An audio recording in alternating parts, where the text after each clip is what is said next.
Welcome everyone to Parallel Universe on the GDQ Hotfix. This show is all about community-created content, so we're talking fan games, mods, even things like randomizers and bingo. I'm Helix, and I have the pleasure to host two Pokemon fan games today. I'm very excited for this one. But with that said, Iron, take it away. Let's talk about Pocket Gaiden. Yeah, thanks so much, Helix. My name is Iron. It's great to be back on Hotfix. I was on a few weeks ago doing a Pokemon Scarlet, so that was a lot of fun. But today I'm doing a fan game which probably not a lot of people have heard of. It's called Pocket Gaiden. It's a nice short little run. It's a lot of fun. So I'm really excited to show this one off for you guys today. And then with me on commentary, who will be doing the next run, is Alimra. Howdy, y'all. Limra. I am also very happy to be back. I showcased Pokemon Infinite Fusion on Challenger approaching a couple of months ago, and I'm really excited to be here with Iron to talk about our respective games. Yep. Okay, so we're going to get right into it here. So this is a fan game based on Pokemon Emerald, so it's going to have a lot of the same user interfaces as that. So I'm just going to do a quick set up a few settings here to make the game go fast. That frame is not exactly the fast frame, but I like it. I've gotten some good luck with it, so we're going to keep that going here. Okay, we're ready to go. If you're ready on the countdown. Yep, we're ready. Go right ahead. Starting in 3, 2, 1, go. Good luck. I'm excited. Thank you. So yeah, this game was made by Ocean, and it was part of a competition called Relic Game Jam Winter a couple years ago, I think in 2020. So it's a nice short run. I think the goal is to create a game within a very short time frame, hence the short time that the game takes to run. But it's very, very quick. We're going to get going with quite a bit of movement and some fights. I'm just going to quickly check my stats here. Ooh, okay, 25, 33 rash. So for Pocket Gaiden, you're playing as a farmer, correct? In a region that's based off of China, right? Yeah, it's a very small region based on China. Our name is Pulp, and we're a very poor berry farmer trying to make a living and want to move into the big city. So we're going to go off on a little adventure in order to achieve that. The rural life is not too exciting, so we want to get into something a little more exciting here. There's going to be a few fights here to start things off. I have to hit a specific level. I want to hit level 17 for a very critical fight later on. So we're going to do a few fights here. This one is actually an optional fight. And as you can see, I start with Dedenne, which is the Gen 6 version of Pikachu, effectively. And part of the things that you're going to do in order to set up for getting to level 17 is you're also going to be taking an optional encounter as well to make sure you hit that threshold, right? That is correct. This guy's a nice, easy trainer. He has a Surskit, which is a pretty low, fairly weak water type. We saw right away it was holding a berry. Berries are, as you can tell, we're a berry farmer, so berries are going to be very, very key in this run. You'll see that very shortly and throughout the run as well. This fight I probably should have saved for, actually, but we're going to be fine. Oh, we got Sand Attack. Sand Attack has never ruined a single run ever, correct? I have died to this fight before, because I kept missing. But we'll be fine. There we go. That thing can survive if you have low special attack. I normally don't check my stats, but since this is a marathon-esque run, we're going to play it a bit safe here. And just to be safe, there was a backup item I could have grabbed for healing if need be.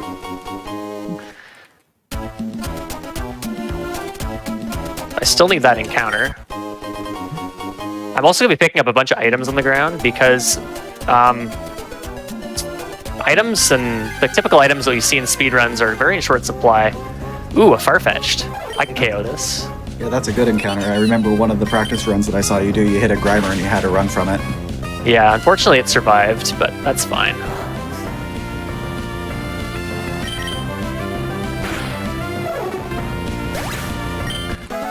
A little more experience than I need, but we'll be fine here.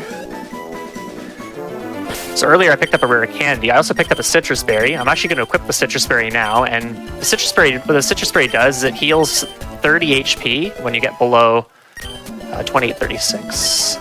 When we get below half. However, that's not what we're going to be using this one for, and you'll see right away. I also taught Natural Gift, which is a move we don't see normally in Pokemon speedruns.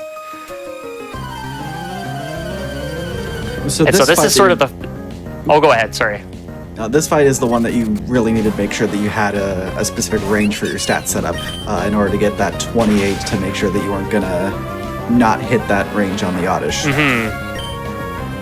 Yeah, so this is kind of the first big boss of the run. So she has an Oddish. You only really have Thundershock and Tackle to deal with it, and those don't do a lot of damage because Oddish is kind of bulky. And so we teach Natural Gift. So what Natural Gift does is based on the barrier holding, the move takes on a specific type, and so the Citrus Berry makes the move a Psychic type move, and it's 80 base power. And this was also a fight that you have a range against, correct? I do not actually. It's guaranteed. Not on this one? It is guaranteed. Yeah. You'll see I used Charge on Thundershock before Thundershock on the Machop. Machop doesn't go down in one hit to Thundershock, and it has an Oran Berry, so it's actually faster just to use Charge turn 1. This Timber is almost always a 3-hit. That's totally safe fight. I mean, it wouldn't be a Pokemon game if there wasn't some amount of setting up, right? Yeah. Alright, that was a pretty smooth start. Good to see. Pretty good nature on Dedenne as well. Rash is really solid. In the chat asking Natural Gift Citrus Berry is Psychic type. I may have already answered that, but just in case you missed it. Oh wait, we just fought our friend Log. We're going to see him again later. He's very annoying. That fight isn't too bad, but we fight him again later, spoilers, and he's not so much fun later on, but we'll get to that later on. Log is kind of your interim rival since this is such a short game. He's the one that you fight more than once throughout the route. Yeah. We also just bought some repels. We're going to need to repel away a lot of encounters. And we entered the town here, not Hongju City. Oh, I need to run out of here. I'll get the name in a second. It doesn't really matter, but we have to deliver. Oh, there we go. We have to deliver berries to our friend there, the mechanic. He's going to go fix our truck. So at the beginning of the run, our truck was broken down, so we need to go get him to fix it before we can move into the big city and make lots of money. I'm also picking up a bunch of big mushrooms as well. They're kind of useful in other games like for move relearners and stuff, but oh, this girl is awful. I should have... Alright, well. Oh, she's a Chingling. Okay, this isn't too bad. The curse of the Pokemon speedrunner. The spinner that you weren't expecting to turn around at the wrong time. Always. Hopefully that's all she has. No, it's not, apparently. Oh, this thing is a pain. I should not be charging, but... Good news is it's not taking too much out of you. Yeah, I do have one potion, so...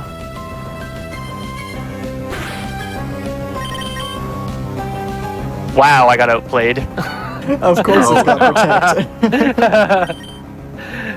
Excuse me? Okay, so what I did there, I kind of played it risky. I did what's called I tried to do what's called a run to walk. If you run, depending on what the spinner does, if it looks up, down, left, right, they have different directions they can look. I'm gonna heal after this turn, I think. You can kind of force them to look one direction and then walk in another direction in order to, and then you can just walk by them safely. That was probably not the best explanation, but I kind of messed that up there. That's kind of the long story. It's because certain spinners, their behavior is not necessarily scripted, but they're more likely to look a specific way after turning based off of what their current position is. Yeah. You can also do things such as menu buffering in order to make sure that they stay in place for a little bit too, because it creates a little bit of a pause in the system before it checks to see if the spinner should spin.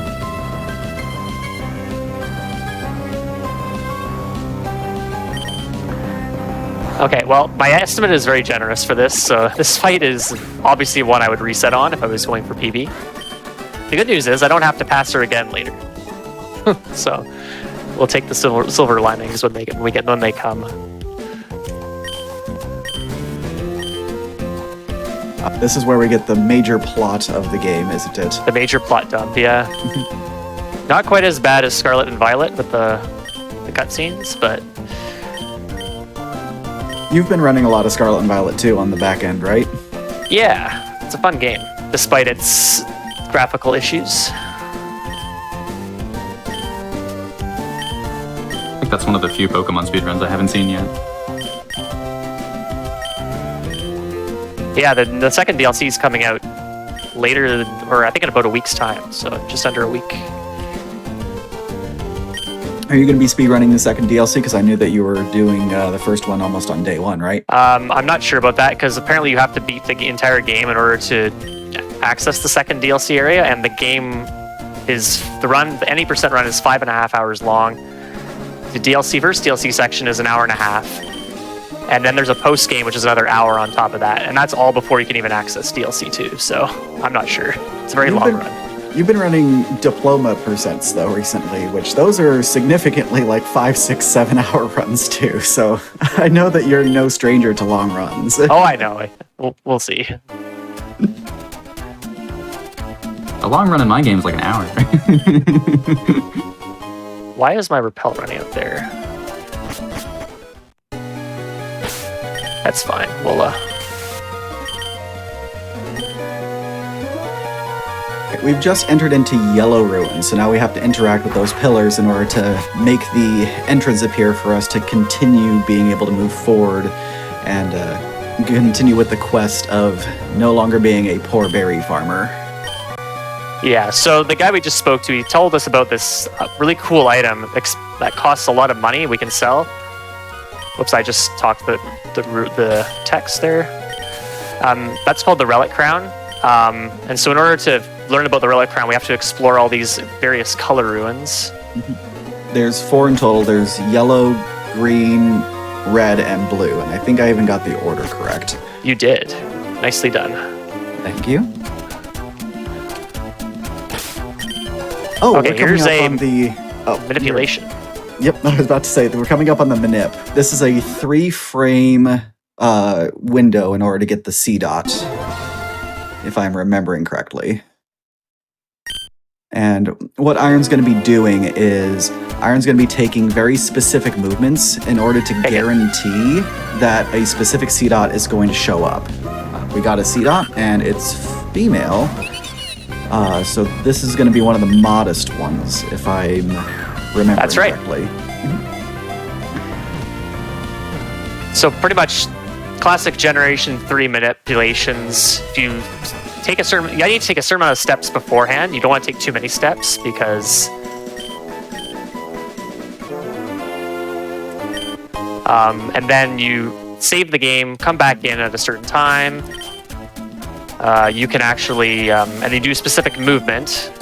And there's also like NPCs on the screen can also influence what happens, but didn't have to worry about it there, so nothing was moving around. If you do everything correctly, you can get the exact same spawn every time. So I'm going to do that run to... Whoops, not going to save again. There we go. And that was an example of using the menu buffering to guarantee that he wasn't going to be hit by that spinner. Yeah. That guy's not too bad to hit, but I've already hit one very, very long, annoying spinner, so we're not going to deal with any more.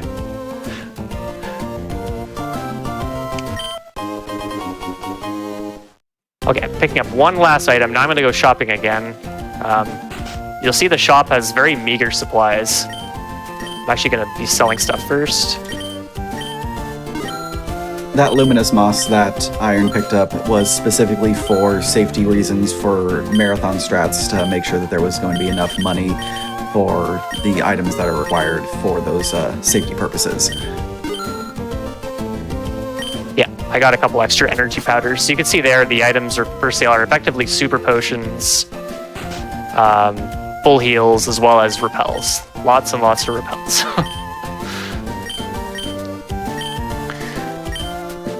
So yeah, that C-Dot I manipulated has a modest nature. It's not particularly great, but it's consistent because you get the same one every time. I could just not do a manipulation, but I then run the risk of getting an encounter I don't want. Also, I just talked to that guy a second time. Whoops.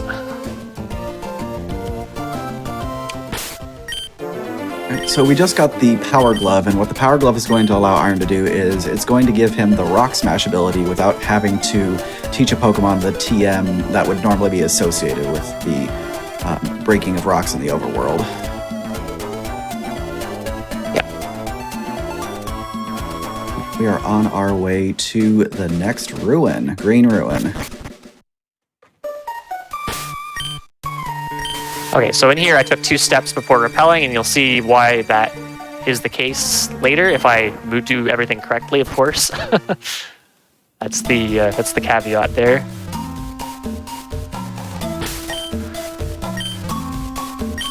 So that girl has a Farfetch. She's not too bad to fight. I think this is my favorite room in the entire run. It's just so pretty with the rings of flowers in it. Oh yeah. Also, we're picking up another berry here. It's called the Payapa Berry. I cannot tell you what that does normally, but I do know what it does in this game, and you'll see later what. But that's the last berry we're going to be grabbing. Oh yeah, so each of these ruin rooms has a different puzzle. So for the first one, we had to talk to 3 pillars. This one, I have to touch all 4 corners of the room in order to open the door.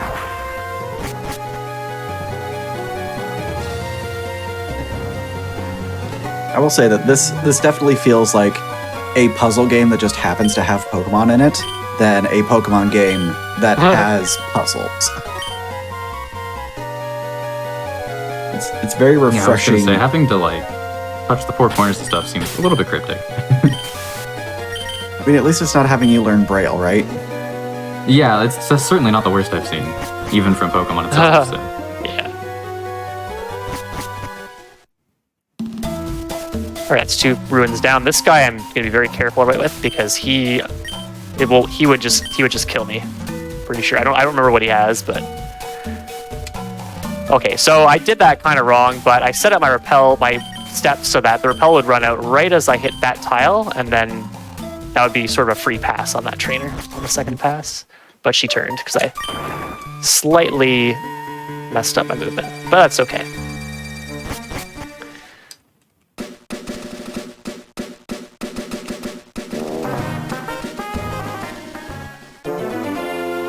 And now the next destination that we're going to be going to is we're going to be heading towards Red Ruins. We got a little bit of a path to take once we get there. A bunch of backtracking, but it's not too terrible once we enter. Yes, this area wasn't accessible beforehand because our buddy, the engineer, Log, he went to go build a bridge for us, which isn't available until we get through the Green Ruins.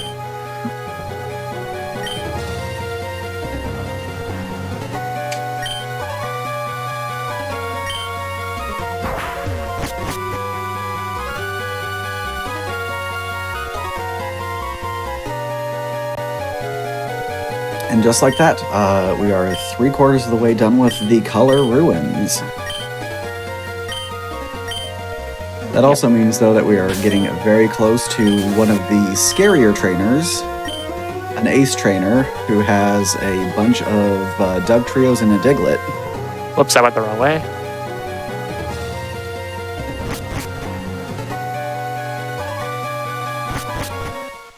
through all the practices that I was watching Iron do, this trainer is one of the scariest ones in the entire run.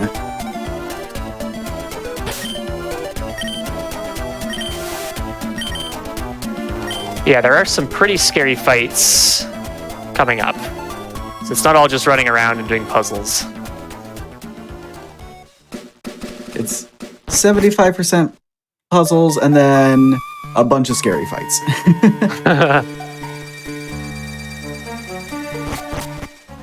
That sounds about right. The puzzles definitely showed the creators like creativity when it comes to thinking outside of the box for their game design. I mean, you've got the 4-color ruins, you've got a piano puzzle coming up, you've got to talk to Diglets, you've got your typical conveyor puzzle. They really pulled out all the stops with trying to make something that feels like a wholly unique Pokemon experience that hasn't been seen before. Which is awesome. I love seeing what people can do within the confines of like a certain game. That's part of the reason I pitched this show idea. Yeah, it's kind of funny. I started speedrunning. I pretty much only do Pokemon speedrunning. I've dabbled in a couple other things, but mostly just done Pokemon. And I kind of started with fan games.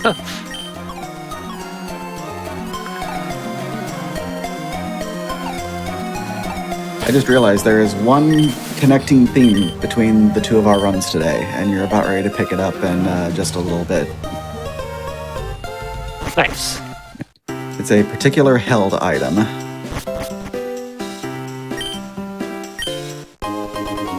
Yeah, very, very good held item. Yep. Oh yeah, that one's important. The lucky egg. So for those of you who don't know, the lucky egg is a special held item that increases the amount of experience that a Pokemon holding it receives. It definitely helps offset a lot of challenges that face a Pokemon speedrunner, because usually you go into your fights hideously underleveled, you're relying on X items or special gimmicks to give yourself an edge. The lucky egg kind of hedges those bets a little bit more, so that way you're not relying as critically on making sure that your economy is as good as it needs to be in order to support a bunch of X items, or running around all over the place in order to find additional rare candies as necessary. Hey, Diglett fans out there? Diglett dig, Diglett dig! Yeah, so there's a specific order I have to be doing this. Whoops. So the entire time that I was watching you do your practices, I couldn't figure out what the gimmick was for the Diglets. Like, I couldn't figure out which ones you had to talk to and which ones you didn't. It completely eluded me. Yeah, it's kind of an order. I think someone online kind of wrote it down what it was, but the clue for this puzzle is you have to interact with them in a specific order. It doesn't actually say. Oh, good. Yeah, without the guide, I would have been completely lost. Yeah, so no, I'm watching this and I'm like, that doesn't seem intuitive. I should have actually done this Of course, menu in a speedrun. for the trainer, but that's okay. Because I am going to save for the trainer. Alright, so now we have finally acquired our main, and it's kind of an odd one for speedrunning. It's Shiftry. Shiftry is actually not bad. It has pretty decent stats. Good attack, good special attack, good speed. You don't usually find too many grass Pokemon as your main. Yeah, I love seeing mains that you wouldn't expect to be mains, so this is awesome. Also, thank you to chat for the trios in the chat when I did the Diglett dig. Yes, thank you, chat. Let's go.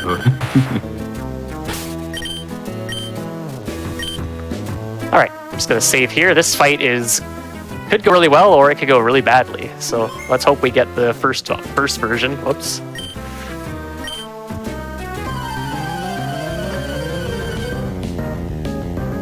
But yeah, Grass Starter is actually, Scarlet and Violet, one of the shorter categories. Path of Legends also uses the Grass Starter, which is pretty cool.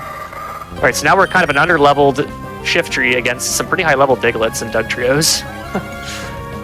Luckily, I have a move called Growth. It's a pretty solid move. There's going to be 4 growths that are going to be used in order to make sure that Iron's going to be able to survive the coming onslaught by sweeping out the enemies Boy, as quickly as here we possible. go. Oh, there's the There's sand attack. That is what I was worried about. Ideally, the Diglets are going to do nothing but dig, because the digs can't take out the Shiftry before Iron's able to do the full setup. Probably shouldn't have done that.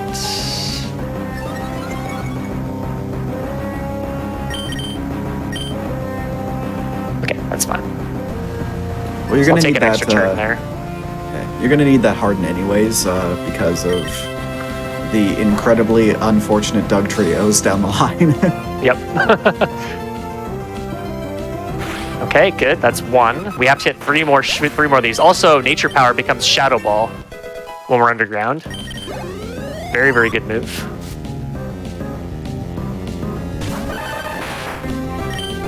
Okay. So now we have a Dugtrio that's 10 levels higher to deal with.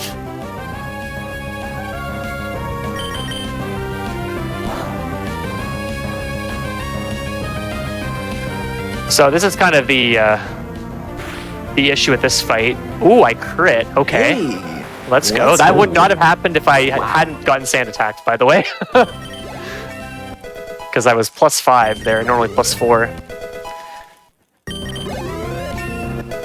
Okay, so now I just harden here on the second one. I just gained a lot of levels, by the way.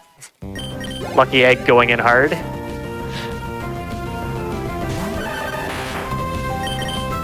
Okay, now this one's also going to sand attack because it's going to be annoying. So ideally, it just goes. This one just goes for dig as well. But now I'm just going to waste a turn while it.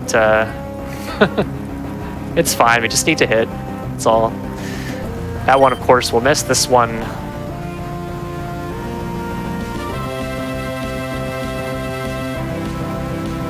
Okay.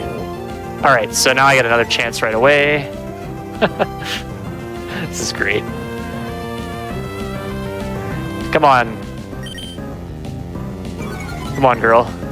You got this. This Dugtrio is being incredibly disagreeable. So Wow. once you use Harden enough, they tend to just want to use Sand Attack. There we go. All right. We're good. This was giving me flashbacks to when I was doing a PB pace run and then lost to a 6 times double team ace and just got zeroed.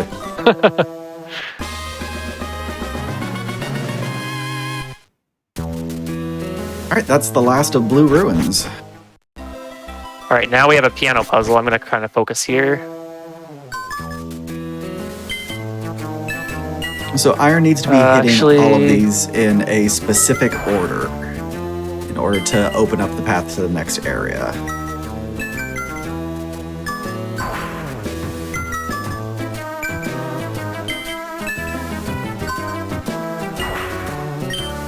All right, the last one was good. The other two not so good, but it's fine. This guy luckily doesn't know. You don't have to fight him. Yeah, I appreciate that. I forgot my Pokemon line. Kind of a mood, honestly. Here is probably the most anxiety-inducing conveyor puzzle I've personally ever seen.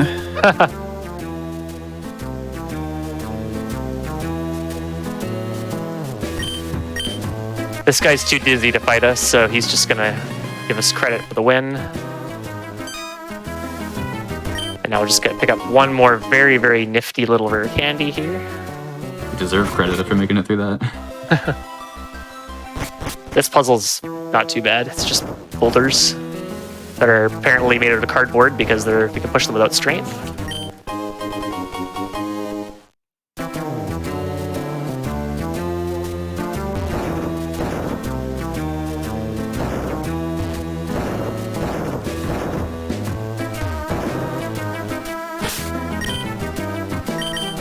Okay, so how much HP does Dedenne have? It has good HP. Okay, we're fine there.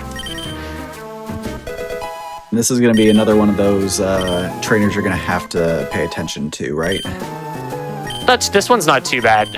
Ideally, what happens turn 1 is I get a critical hit, because then I save like 3 turns. If not, though, things get a little dicey. Yeah, it's not too bad. It's just slow. But that's kind of what you expect. I had a run yesterday which got the crit and was massively ahead of record, and then I died in the last fight, so that was fun. So this Swoobat always outspeeds, and you can't one-shot it unless you crit. That looked like it was going to do it, but it was not. So I'm going to switch over to Dedenne. Dedenne is going to do 2 things here. It's going to heal. I'm going to heal. That should be fine. Surely it won't crit again. Going to heal Shiftry. Okay, went for Imprison, so that's fine.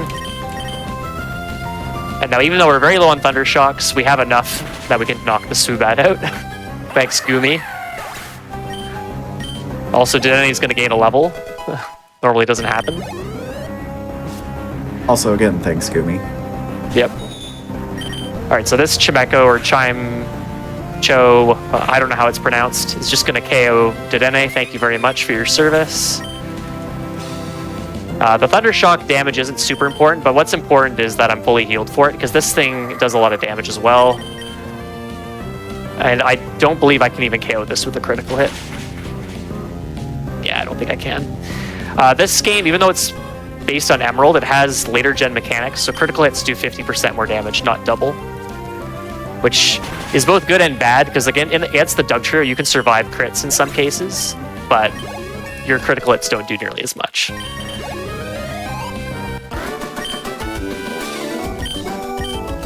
I assume that means it also has the physical special split? I believe so, yes. Yeah, Shadow Ball is special in this, so it does have physical special split.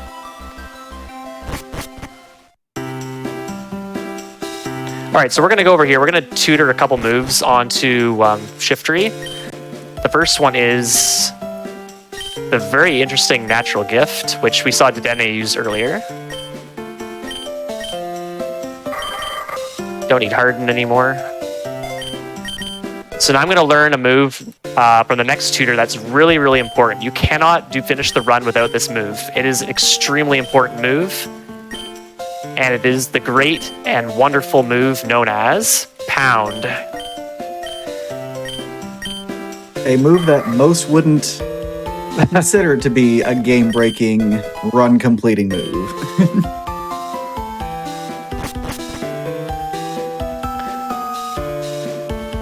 All right, so now we're ready to go into the, since we've completed all the puzzles, we can go talk to a room here. We'll do a quick menu. I'm gonna heal to full. And I'm actually gonna equip this Persim Berry. So Persim Berries normally heal confusion when you get confused. However, since we know what move we have now, it's going to be used to deal damage instead with Natural Gift. I'm also gonna save. This fight isn't too bad, but can go poorly if I get super lucky.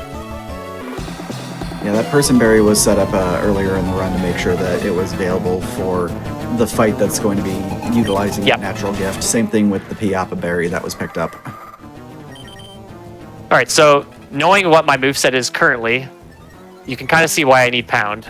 We're facing a normal type Mon right now.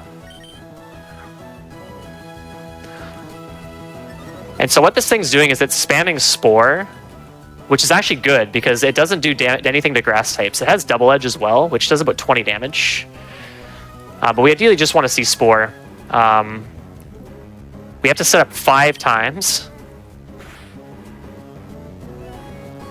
That's 4. Okay, I might have to heal here. If he Double Edges here, I'm probably going to have to heal. Okay, I think we're fine then. That's 5. He is going to outspeed as well. But it's the only thing that outspeeds in this fight. Alright. We're good. That's a win. So that's the only required use of Pound in the entire run, is on that Smeargle. That's really funny, actually. All right, Torkoal. So a couple interesting things to point out here. I use Natural Gift. Natural Gift is ground type. It's also physical. Natural Gift is a physical move.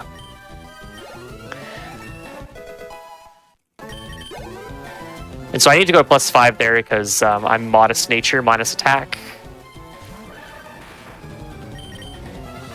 And so I'm actually faster than this Dugtrio because the ability of this Shiftry is Chlorophyll, which means my speed in Sunshine is doubled. And Torkoal had Drought. So that's super nice. And I just KO the rest of these guys.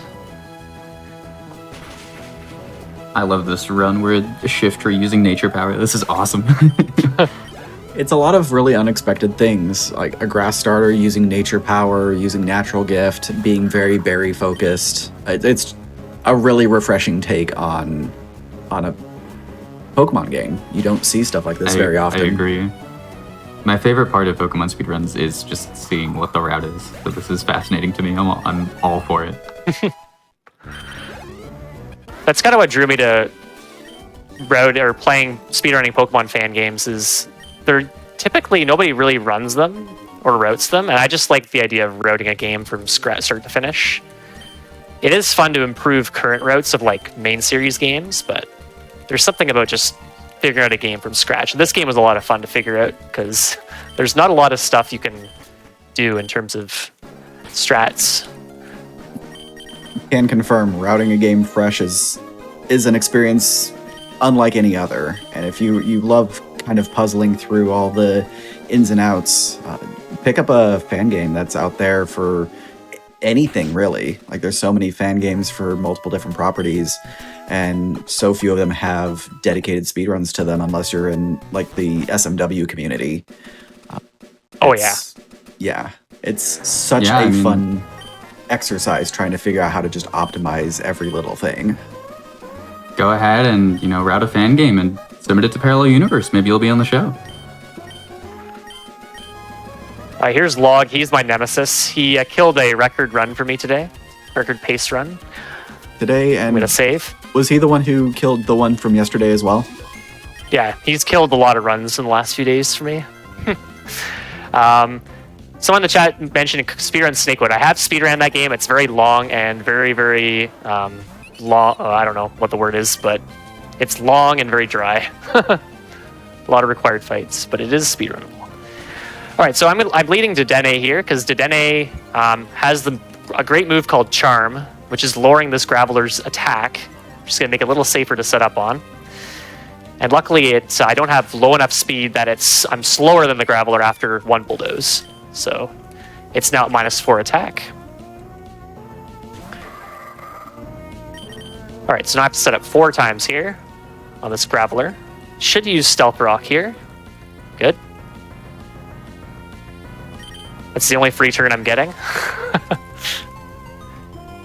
Here on out, it's just Pain Town from Graveler. That's 3. That's a crit. Should be. I'm still fine here. So this is 4. I am going to be healing, but this is because I don't one shot. Not gonna lie, the clinch was real on that one. I'm actually going to heal again because I've got lots of heal powders or energy powders. Okay, so now Nature Power is unfortunately Swift. Shadow Ball would be really nice here because I could go to like +5 and just one-shot the Graveler. It's because you're no longer underground since you're above ground. And, yeah. And sort of contrary to that, Swift would be really great to have against those Digletts and Dugtrios using Sand Attack.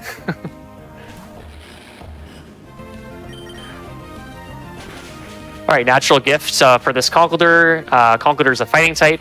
The Payapa Berry is a psychic type move. It makes it psychic type.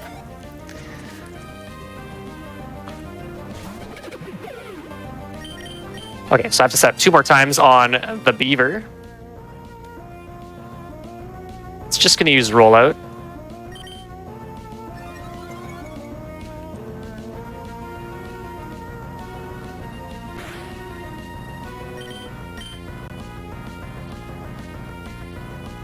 Yeah, the Graveler has Rock Head.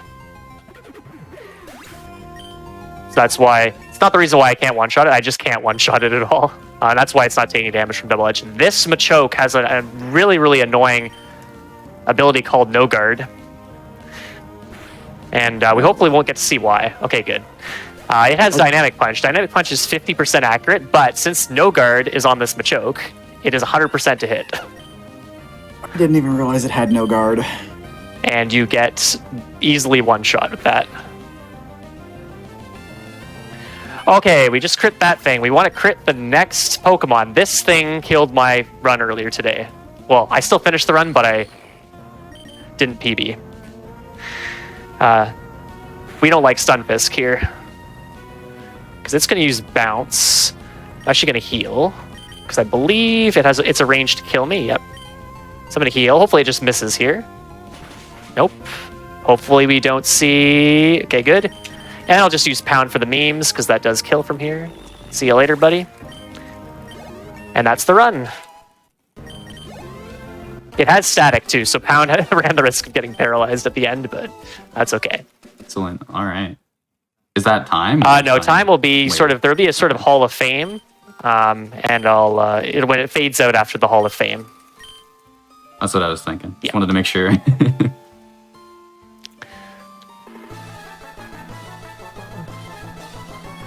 Okay, I should still be underestimate here, despite that Gumi. You are definitely underestimate.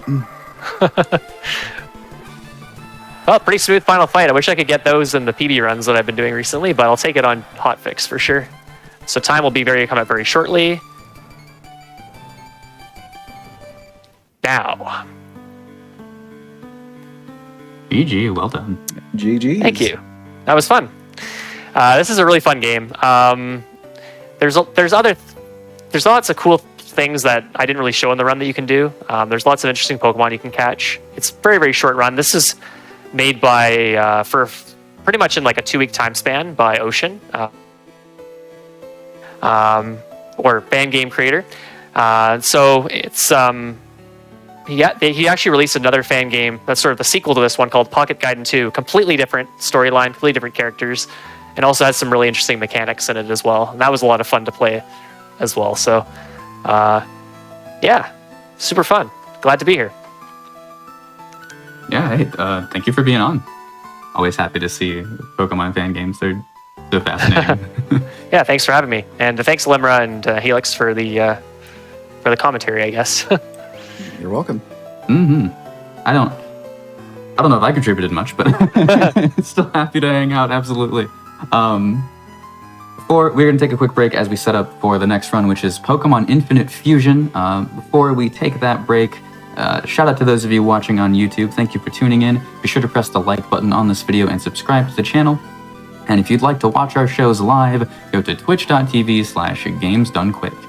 We'll be right back. We're going to take a quick break. Do not go away. Pokémon Infinite Fusion is up next.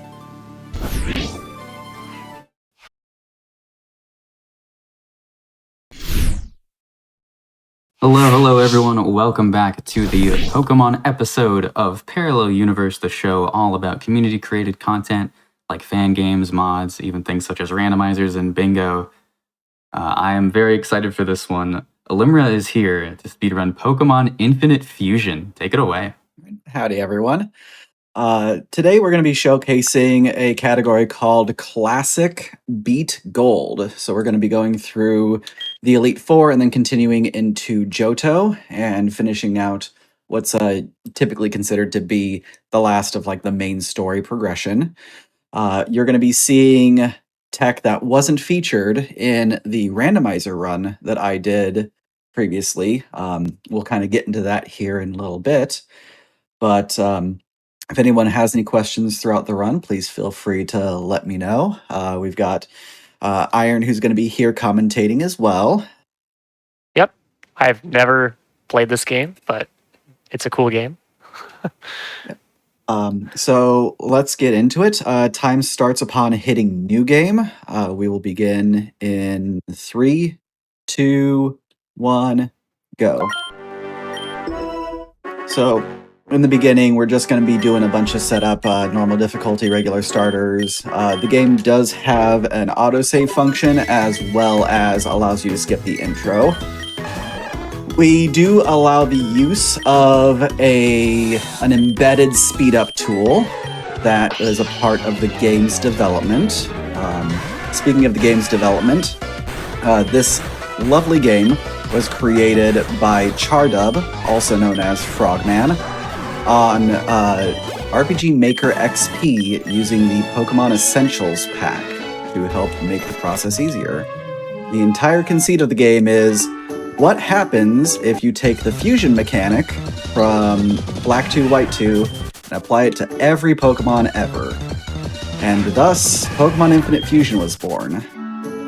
They've just celebrated their 6th version release, and they have 450 Pokemon at this point. Alright. And that right there is the use of the mechanic that we didn't showcase during the randomizer. We have an item in our inventory called the Debugger. It acts as though you fainted all of your Pokemon in battle and warps you to the last place that you rested. That allows us to shave off minutes upon minutes of time across the entirety of the run, and it is an invaluable tool. Oh. Alright, yeah, there we go. Seeing this encounter right here, I wouldn't want to go walking back through this grass. We used to.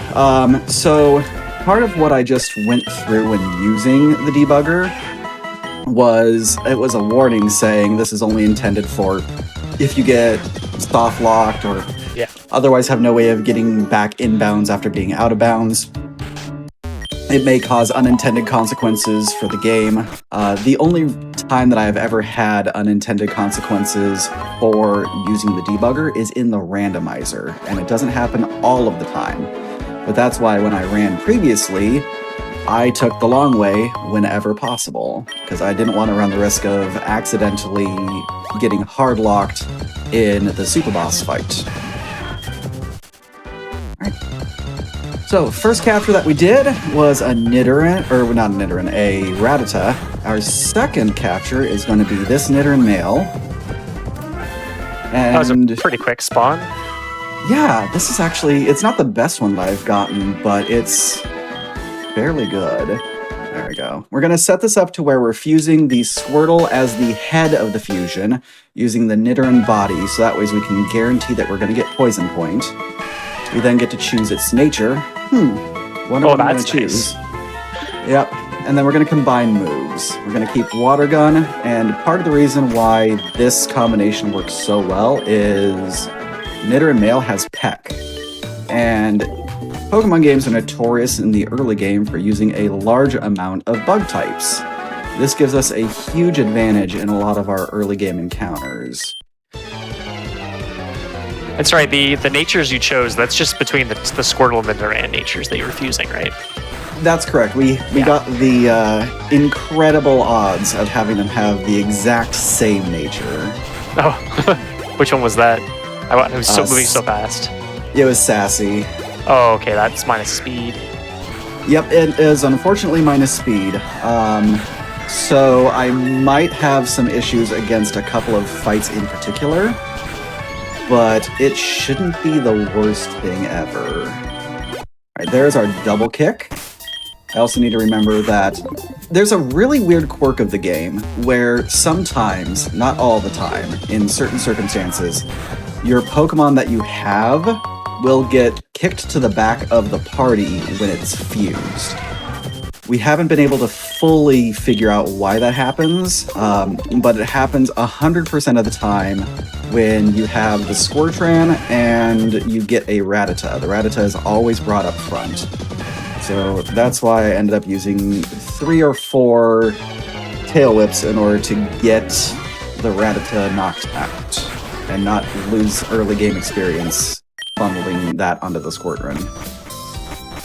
Alright. Just like that, we are now at Rock. In most of the cities that we visit, we're going to set our debug point almost immediately. There's going to be a couple notable exceptions, which I will show off later. But that's mainly because, especially in Pewter and Cerulean, after you beat a gym leader, you get congratulated when you pass by everyone that is in the gym. And there's another weird quirk where sometimes the trainers in the gym don't deactivate when you beat the gym leader. So this is just extra guarantee that we don't get into any sort of unusual... Oh, that's a dig. Unusual behavior. Always bring your safety Rattata in case of dig. Oh, you gotta be kidding. That sprite is amazing. All right, Oh, boy. well, Oh no. there we go. That's also why we set our debug point. Yeah, I was gonna say that. Yeah, we got double digged. That's fine. We have an incredibly generous estimate, so losing to Brock first thing is not the worst thing in the world. That's a sand attack, though. Oh boy, I know all about that. Right? Oh, Man, There we went go. through some of that last run. so lovely that if the Dignix would have cooperated, we would have one-shot it. It did not have Sturdy.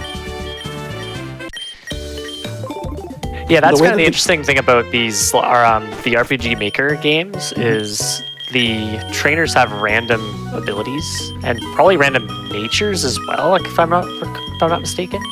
That is correct. There are random natures. It will have a 50-50 ability based off of what it is used with.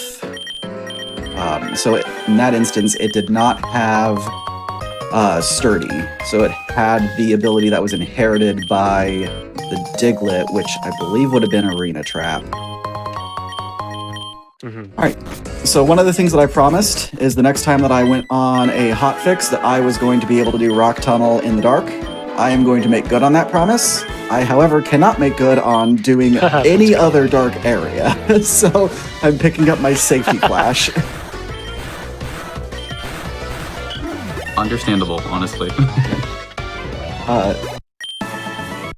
All right. So we have to take this route in a very specific manner. We have to fight this bug catcher, and we have to get him to move at least 2 tiles forward, because the other trainer that's around him has a Hoot Hoot Poliwhirl with Confusion. You will not survive if you run into that guy. That kid right there. He's a jerk.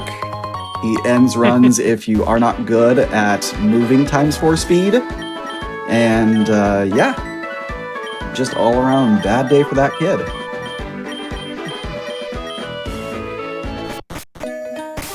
Let's get into repel time. With the exception of one more catch and then getting a gift Pokemon, we are done with getting into encounters. Hopefully. I mean, we're going to be running through some grass here and there that we're not going to have repels for, but we're hoping that the game's RNG gods will smile upon us. Now, for a new thing that we do, we pick up this Venoshock. This was not a part of the original route for either of the classic categories that we have, either the any percent or the beat gold. But we had a chatter come in recently and say, why don't you get the Venoshock? And then the main router... Ooh, Oh boy. I didn't realize I was that low. Well, to be fair, that Clefairy was actually an unfortunate encounter. We're going to take a couple of extra randos now because we have an issue, and the issue is we have to fight that kid that has Oh yeah. a Poliwhirl. So let's use that potion. We're gonna hit that Oran Berry. Alright. The good news is that this time we do have Venoshock, so we have it as a stab move. 2-shot, no worries.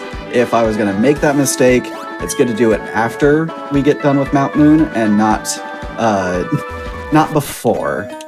I am going to have to... Oh, I got an extra repel for safety. I'll be fine.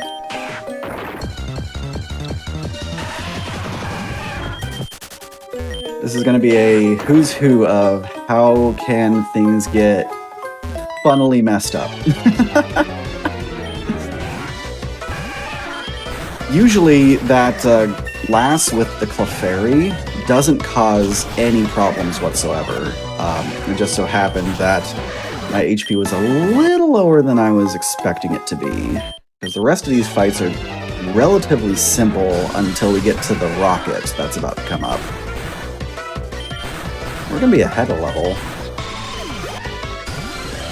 Yeah, we're going to evolve early. Nice. Yeah, so one thing that you might have noticed when he caught his Pokemon is you saw like the sprite was like a little to the text sprite made by this person, and so this is like you see exactly here, sprite by universe, whatever. This is sort of like, this game is really great because it's sort of like a collective, a large community effort in order to develop all these sprites. Because obviously, I don't know how many sprites there are in this game because every single possible fusion combination. There's a lot of effort that went into that. So really cool to see some of these sprites. There's two sources for sprites. One is a community-generated sprite, which will always be attributed to the creator. And then there's the Japeel site, which most people know as like the main site that first introduced people to the concept of doing these kinds of fusions. That actually is hosted, and people have the sprites pulled from that site on the fly into the program.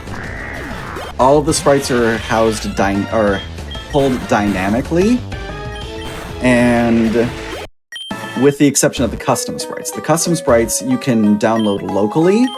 You can even choose which of the custom sprites that you want to utilize rather than just going with whatever the system throws at you.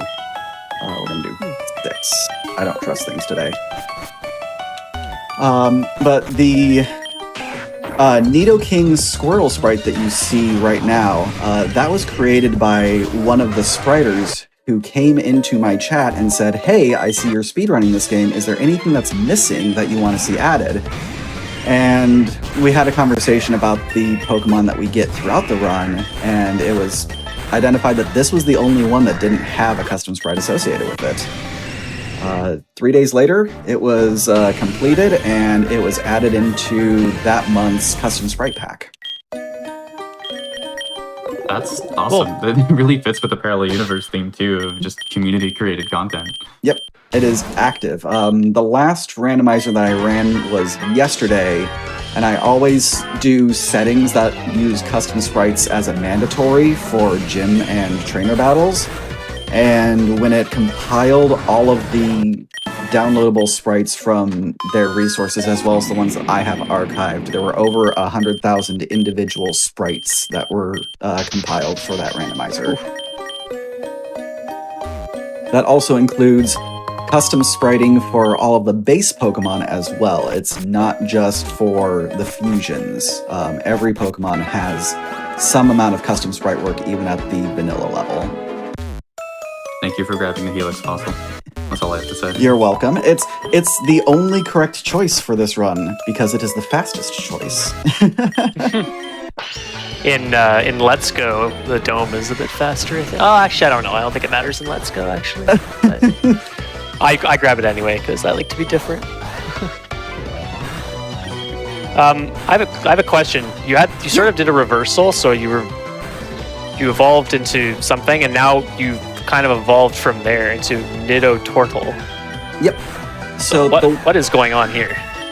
So at level 16, since both Squirtle and Nidoran male evolve at the same time, I had the opportunity to choose which one I wanted to evolve first. I could have either evolved the head for the Wartortle or the body for the Nidorino. Can you not smokescreen, please, Kay? Thanks. There we go. I will not lose to an Abra.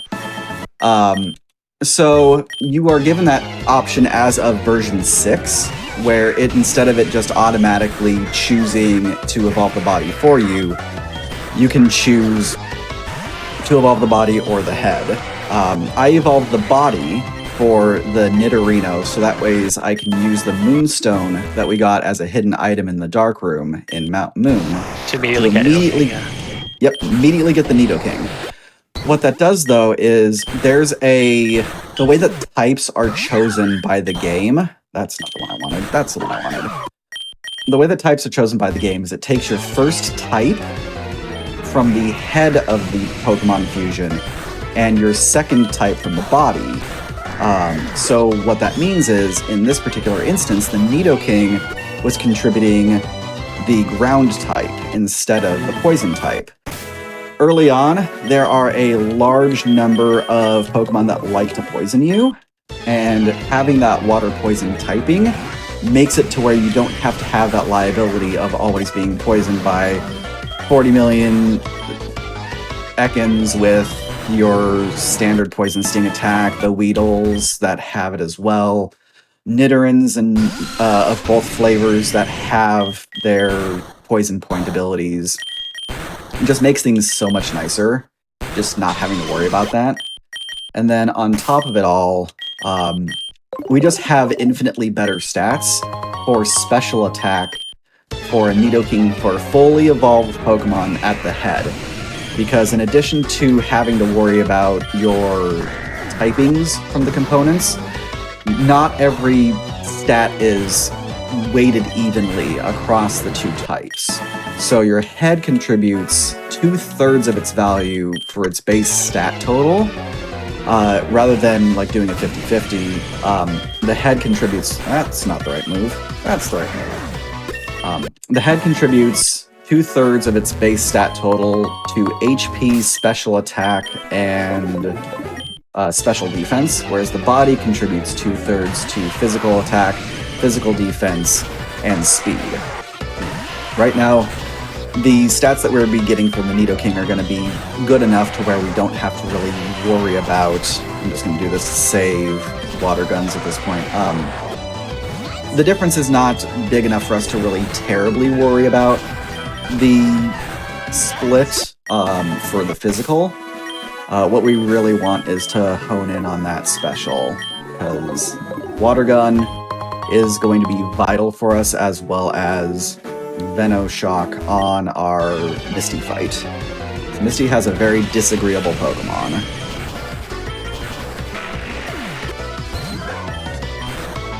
And last bite, but that's fine. Because if I need to get an emergency elixir, there's one underneath that camper right there. I think I might do.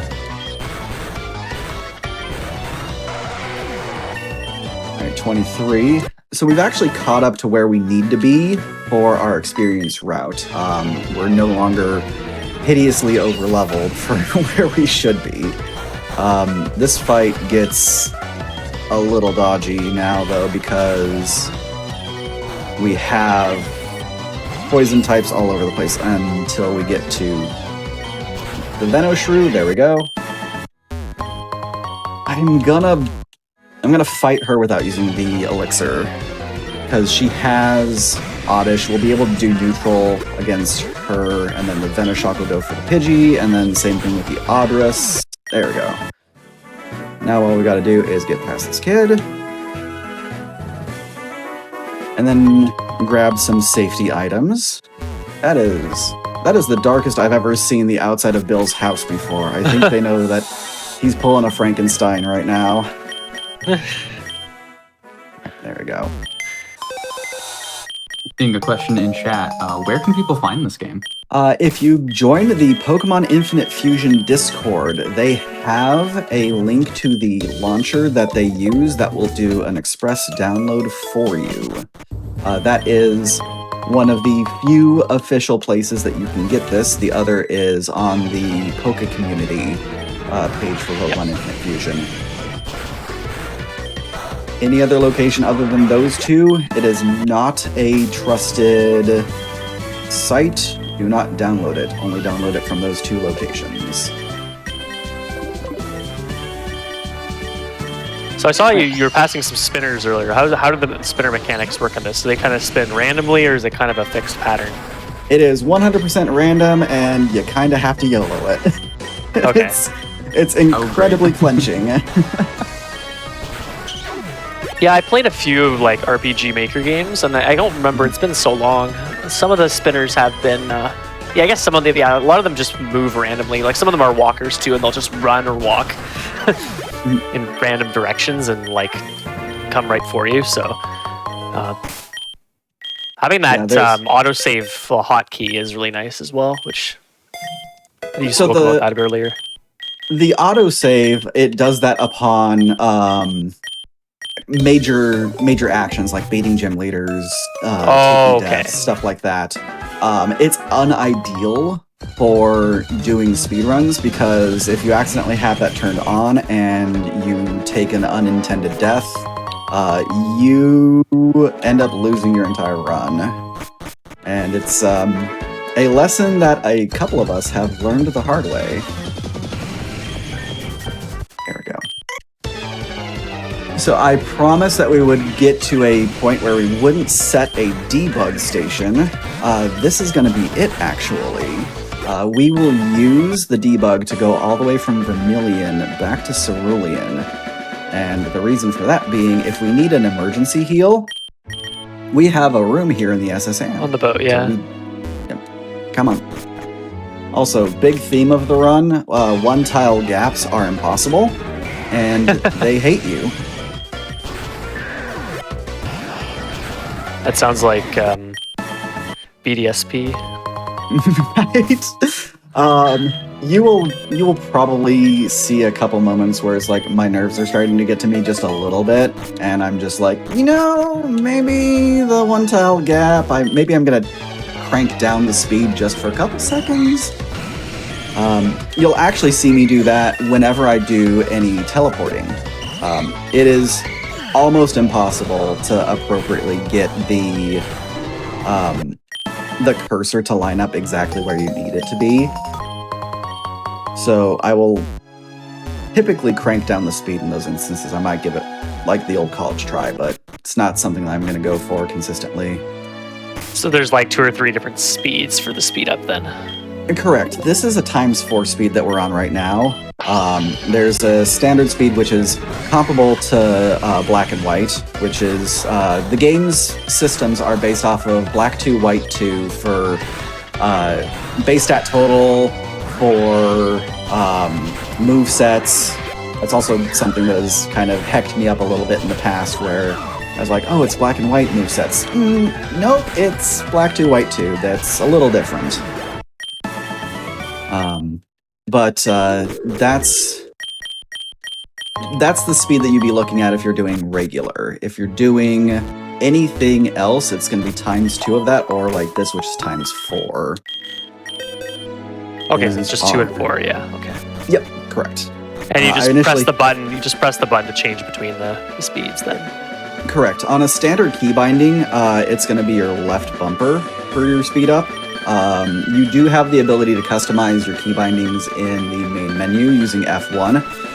It'll bring up a GUI that will allow you to rebind as you see fit. Alright, so we're going to have a fun little mini game here called Are We Going to Get Canned? Yep.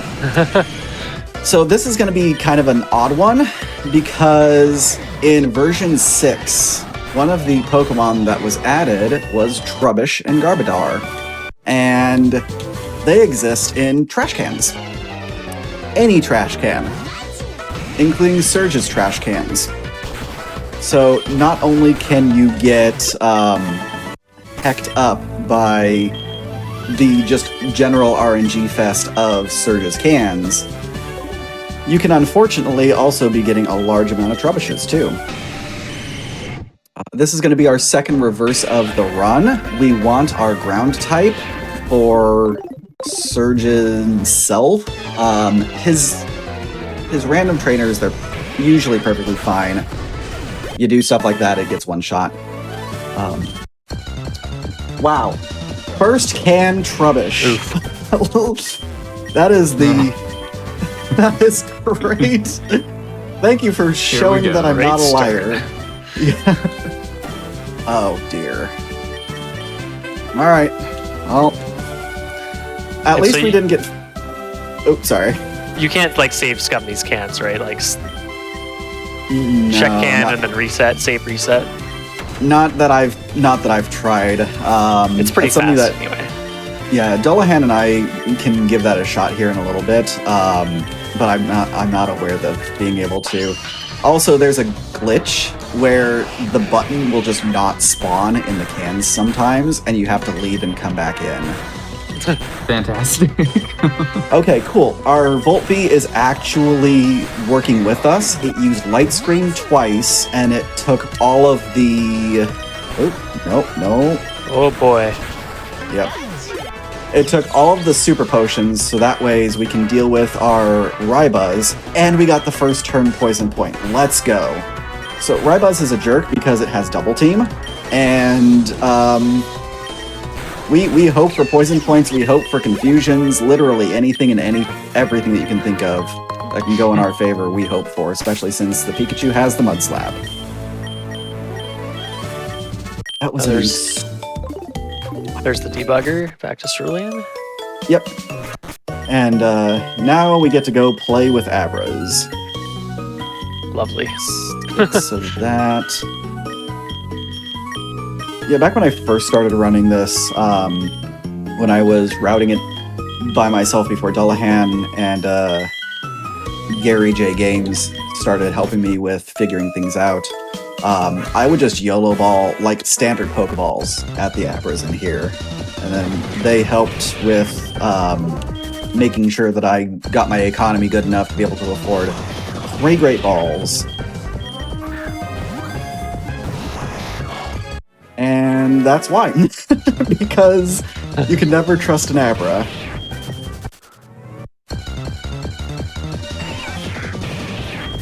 We got a question in the chat asking about Venoshock on the Raichu when it's poisoned to do a bit more damage.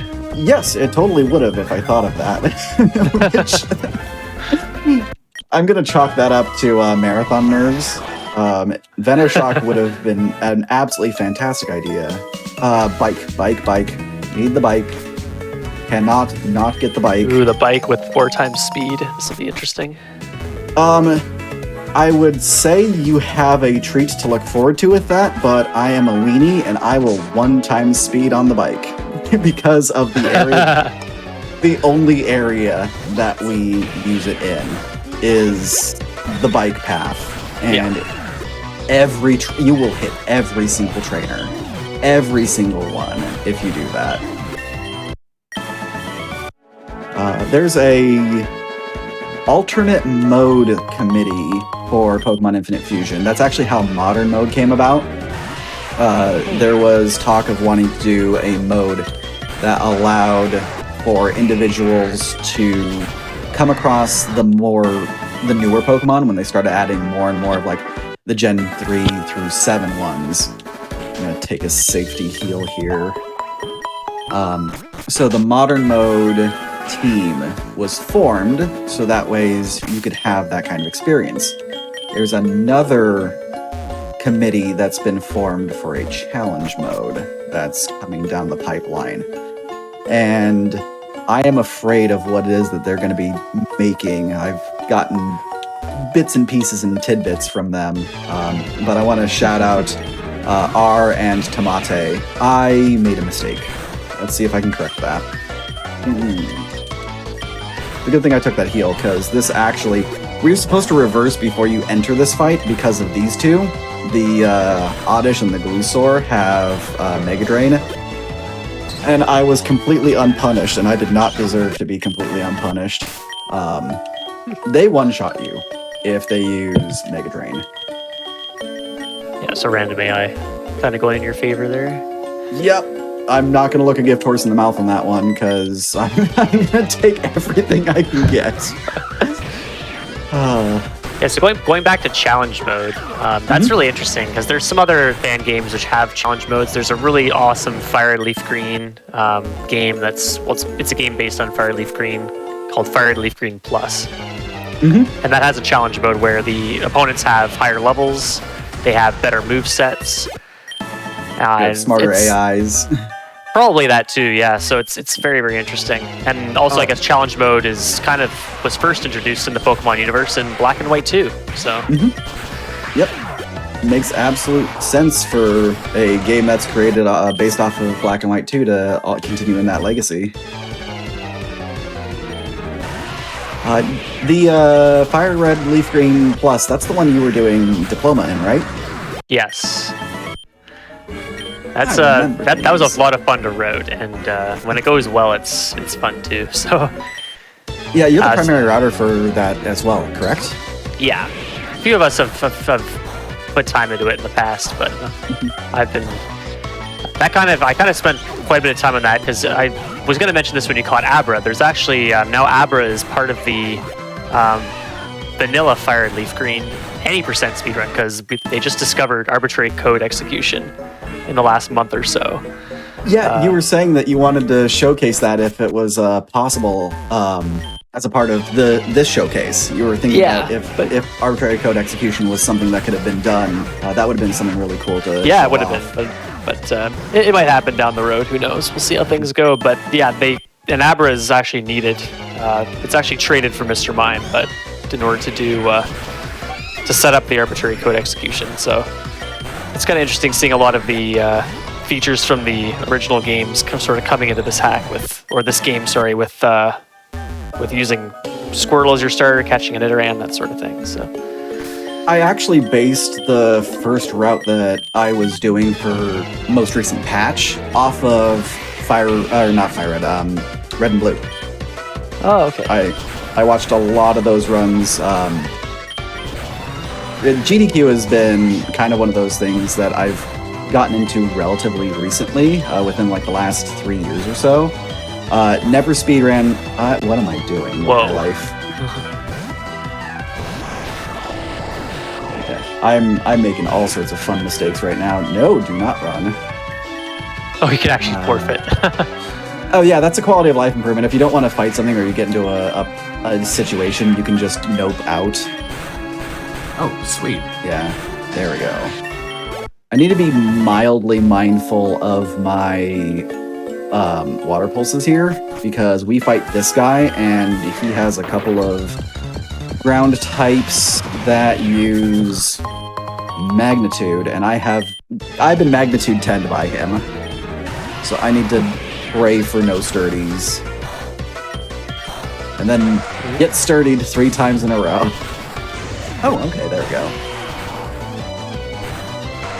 All right, that works. You were saying something about how you started speedrunning like 3 years ago? I formally started speedrunning, about 3 years ago. That's when my fiance, shoutouts to Shy Guy Vi, my fiance and I would occasionally do like little challenges against each other to see who could beat a game faster or who could do a specific challenge. And we did an Undertale True Pacifist race against each other, and I finished at like 3 hours, 30 minutes, and immediately said, I can do better, and then started looking up strats. And then found my way into Infinite Fusion, also because of him, actually. Nice. I love that. That's a really good story. Okay, Gyarados is done being a punk, so we're good.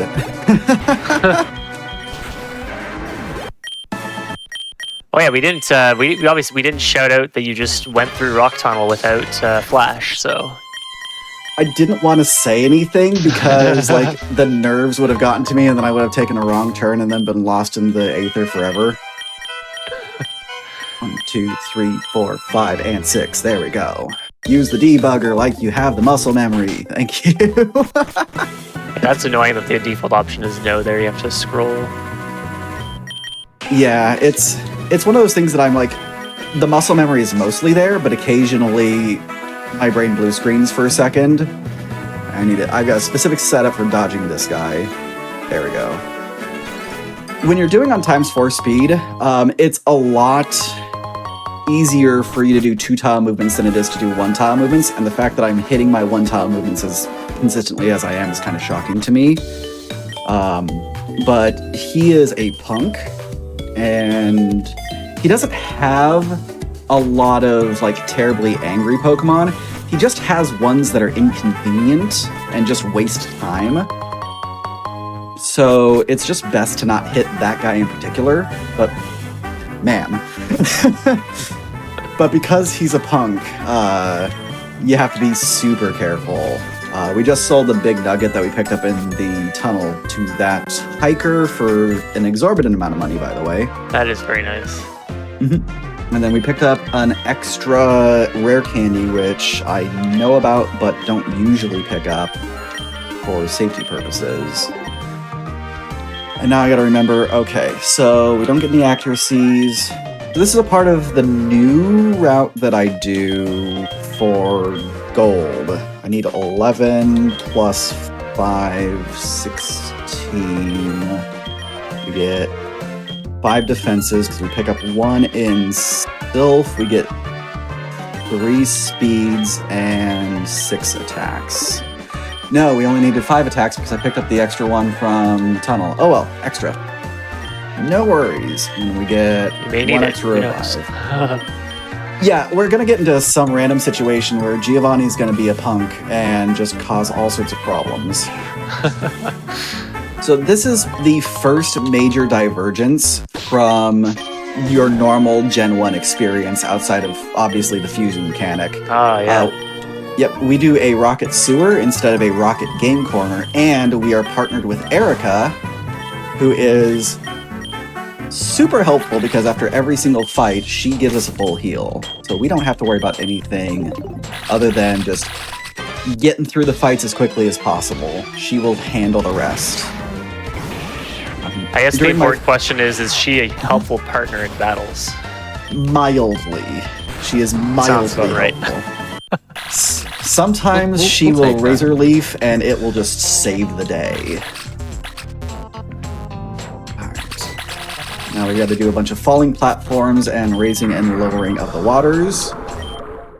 We talked to the one of the 2 rockets here to avoid getting into a double battle. If we would have walked in front of them, we would have had to fight them as a double battle. This is faster because you can take care of it with 1 or 2 water pulses. Sometimes you get lucky and you get the one shot.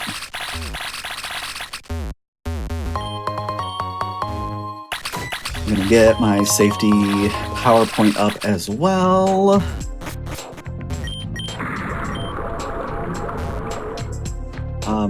The funny thing is in this instance right here, you only fight her when you walk directly in front of her, but she is still a double battle. So it's not coded 100% the same across both sides, which is a very interesting thing that that occurs. I'm not entirely sure why it doesn't do that. Alright. Left path is fastest for going through the conveyor puzzle here, and come on. 2 tiles are better than 1, and I've got to do a 1. Alright, I'm just going to lower the speed. There we go. The funny thing is I can actually hit that most days. I think I hit it on the randomizer. What am I doing? That is a terrifying snake cat. It is a terrifying snake cat. It's less terrifying than it used to be because in version 6, it is no longer a stockpile user. Oh, yeah, I remember you mentioning that. Yeah. And now for my least favorite change, you can no longer disrespect Giovanni. In any version below version 6, if you approach him from that side, you look to the right instead of looking at him. And I would always say that we are disrespecting Giovanni in this house at every turn. Wow, this is a great sewers Geo. Like, that feint right there is to be expected. That is a great sewers Geo. Oh, we're gonna tail whip. If you're able to get the tail whip in, oop, that's not good. It makes. You know what, we're gonna take the hit and then we're gonna bring in the Abra because then we'll get the max revive. Oh, that's right. didn't teach the flash because I didn't need to use the flash. This could be awkward. Yep, this could totally be awkward. And I don't want to deal with the confusion anymore. Oh, now you decided. Now Poison Point decides to proc. Right? This is what I get for saying Giovanni was being helpful and not being a jerk. That is actually exactly why you disrespect Giovanni. This is also why when we went to Celadon to pick up Ice Punch, we did not save at the Celadon Center because we wanted to debug back here because it is faster. And we hit the one encounter in the room that I could still get, that I could still have Ignore Repel on. Also, bye-bye music. Yeah, that's a fun little side thing that can occasionally happen if you play the game too quickly, is you can kill the music. Alright, and now we're a big boy. This would also be where if I hadn't have forgotten to reverse in Rock Tunnel, we would reverse here to become Blast King. That's unfortunate. We have revised. I think I'm going to take the feint. Yeah.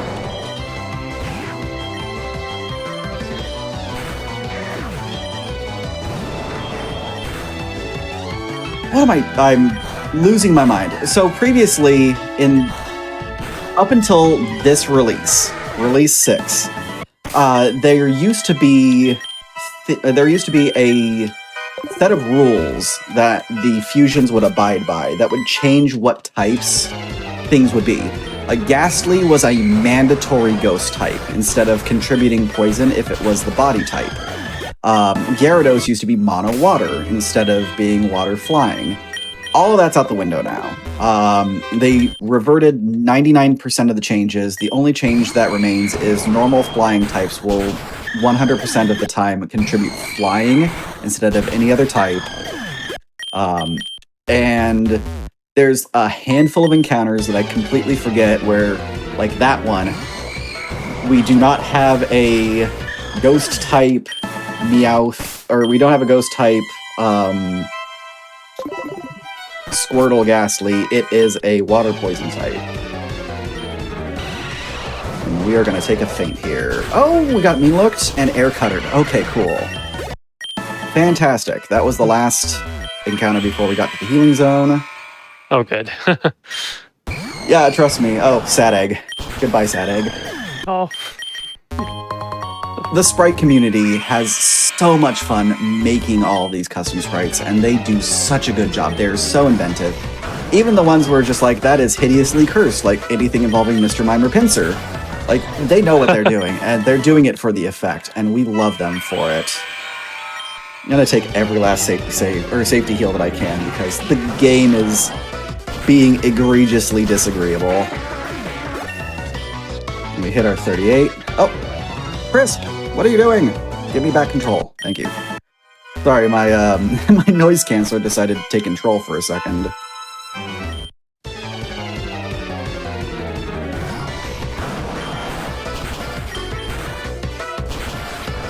We should be able to take on the Genwalk here.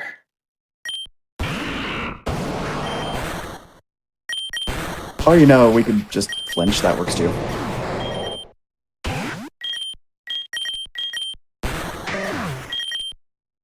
All we gotta do is hit one last time. And we got the Thrash. Yes! Since I became a speedrunner for Pokemon games, I have learned to love any move that locks your opponent into a specific action. Roll out, Thrash, Outrage, as long as you don't have a disadvantage on it. Yeah. Like, I am a fan of seeing those moves used against me. Ooh, you can choose where you teleport to. That's cool. Yeah, so one of the quality of life improvements is teleport is just another fly. And you actually get it after you beat Surge, but since we're going to get an Abra anyways, because I can't do dark tunnel or dark silver, it just makes sense to grab the Abra, debug away from Surge's gym, and then have fun. Alright, there's our strength. And now for weenie mode. Cycling road. Cycling road, yep. The only person who I know of personally who can do ×4 bike speed is R, who is leading up the challenge team. This is incredibly nerve-wracking, and if there's anyone who's going to be able to do that in the future, it's definitely going to be him. Alright, and now the through line between Pocket Gaiden and Maran. We are going to go find this lost Chansey's trainer, and we are going to get an awesome item as a reward. I wonder what it could be. Right? Also, apologies, there is no music in Safari Zone.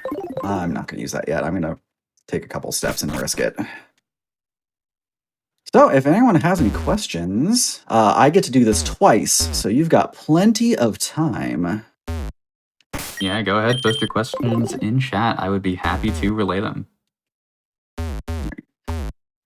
While we're doing that, just a reminder that your subs, Prime Gaming subs, gift subs, and bits cheered on the GDQ Twitch channel help support Games Done Quick Hotfix, so if you enjoy watching speedruns daily, please consider subscribing to the channel. Remember, if you have Prime, you may have a free sub available. We've got a little bit of bad luck there. Those overworld encounters in that brand new area that was added to the Safari Zone just for this game, unfortunately move randomly. We're not going to use that yet. So, and they also have the opportunity to be double encounters, where your Diglett or Trapinch will also have a companion Diglett or Trapinch right on top of it. And that's what happened just there. Alright, just a little more. Any questions from chat yet? There's one that looks like it just popped in. Give me just a moment. With the fusion type changes, does that mean that Charizard will contribute flying sometimes and Bulbasaur will sometimes give poison? That is correct, and it is whenever they are the body, they will contribute flying and poison respectively. Which, the fun thing about that is that makes this route so much easier, because we've just been dunking on our opponents, or our rivals' main, without a care in the world. That used to be such a hard fight because you couldn't just Raffle Stomp it with water types. You had to go through and you had to have Peck in the beginning, and then you had to reach a certain level threshold before you could start using Water Pulse against it. And now it's just, oh, you're fire poison. Okay, here, have all of the water-based moves, and then I'm just going to use Earthquake on you later. I actually lost a world record pace run because of the fire grass type in version 5. Just, I blanked and used the wrong move. I used Surf instead of Earthquake, and it just wrecked me with Petal Blizzard, and there was literally nothing I could do. Also, here is the one rocket we can continue to disrespect. Actually, you know what? I don't want to... Do I want to do that? I do want to do that. Yeah. We can continue to not make eye contact with this specific rocket. That's gonna be a tight run. Wait, I can be smart. I'm in the city. I can teleport. I get to do the speedrunner thing and teleport to the city that I'm in. Let's go. There's so few opportunities that I get to do something like that in this particular game. I think I do it in Modern now using Dullahan's new route. And then we are theory crafting a new route for Classic using Swampert and Gyarados as our main. And that also gives me an opportunity to fly to Celadon from Celadon. This is new tech to me, but an old classic to most. So that new route, that would be for this category then, or would it be for the any percent? It would be for any percent right now, but I've had some time to play around with it just a little bit, and man, Swampdos is a thing. Like, it just mulches opponents. The problem is that every last move that it uses is a low accuracy move, or not ideal accuracy. It's like, we've got Aqua Tail, we've got Rock Slide, and Rock Slide is the main thing that we would be using to deal with the Super Boss that'll be showing up here in about 10 minutes. Probably like 15 minutes now that I think about it. My run has been not ideal, both from my own doing and from the RNG. There's a bunch of low accuracy moves that we use on Swampdos, and it's like, you gotta clench and you gotta just YOLO it sometimes without X accuracies. We love our inaccurate moves. Right. At least we're not using Blizzard. Yeah. The fastest route for the Teal Mask DLC for Scarlet and Violet uses Medicham with High Jump Kick. And it's the later gen High Jump Kick, which means if you miss, you lose half your HP. Yep, that's like you said, and I immediately... That's dead run. Usually. That is a hard thing to have faith in. That really is. So we need to get to level 43 here before we start even thinking about doing Sylph Rival, because we require Earth Power. If we do not have Earth Power, we do not go. There it is. So you're fighting to fight a bunch of optionals, kind of to get 43 for this trainer, for the Correct. Rival. Yeah. There's a pretty well thought out like path to take for those optionals. And actually, we just confirmed that that telepad is ideal if you get 43 before approaching that Rocket Girl. Also, we have to save at least 6 Sylph employees, otherwise we don't get to progress. That's why we would take the trip to floor 6 to clear out all the employees there. And this is our first setup. We got 2 X Defends. We've got 3 X Specials. It opened with Thrash, so that's good. I want to not heal, but I know I'm... Oh, there it is. Alright, so we're gonna run, and then we're gonna redo the thing. And I make sure not to save over that. And attempt number 2. That's how I love the run option so much, because when you just get dealt a bad hand, it's just, oh, well, let's do it again. Run it back. We had a question in the chat of, do you reset early in speedruns to find the perfect mon? I don't. I will only reset if we get a particularly egregious, like, it's got to be a hideously bad Squirtle. Otherwise, I'll try to run anything. That's awesome, because honestly, one of my least favorite parts about Pokemon speedruns, and I'm sure I'm not alone in this, is just constantly having to reset for, the correct Pokemon. So that's pretty cool. I also just kind of enjoy, trying to run anything. Not that I do it myself, but I enjoy watching it. But just seeing what can happen is cool. Yeah, I think that's part of the reason why this particular game still speaks... what am I doing? I have set up on special attacks. And I have a full restore that's going to stop me being confused. Yeah, almost every single iteration of course you light screened. Almost every single iteration of the Squirtle can be ran. The only time that you get an absolutely unrunnable Squirtle is if you have like IV 0 speed hindering nature on attack with a low IV as well. It's a very, if you run this version, and not the theoretical Swampert Gyarados one that we're working on, it's an incredibly forgiving run. I say as we're getting bodied by Geo again. I have been able to PB on a run where the rival had to zero out Giovanni's team because I ran out of Pokemon. So it is, things can go hideously wrong and you still have a chance. I just really need that, the Gengar Kangaskhan. I wanted to say Genghis-Khan because, when I was running last time, Railkun was just like, they missed an absolute opportunity naming the Gengar Kangaskhan Genghis Khan. And I have forever called it that since.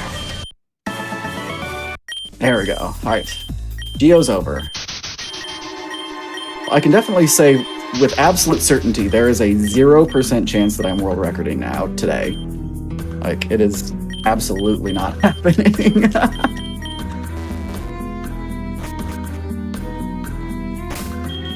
No, we don't need that. I'm thinking about the other routes where we do pick up the Master Ball so we can throw it at a Rotom. Alright, now that we've completed Sylph, we can go up here and we don't need Bite anymore. We instead are getting Mega Horn because you can't escape inaccurate moves 100% of the runs.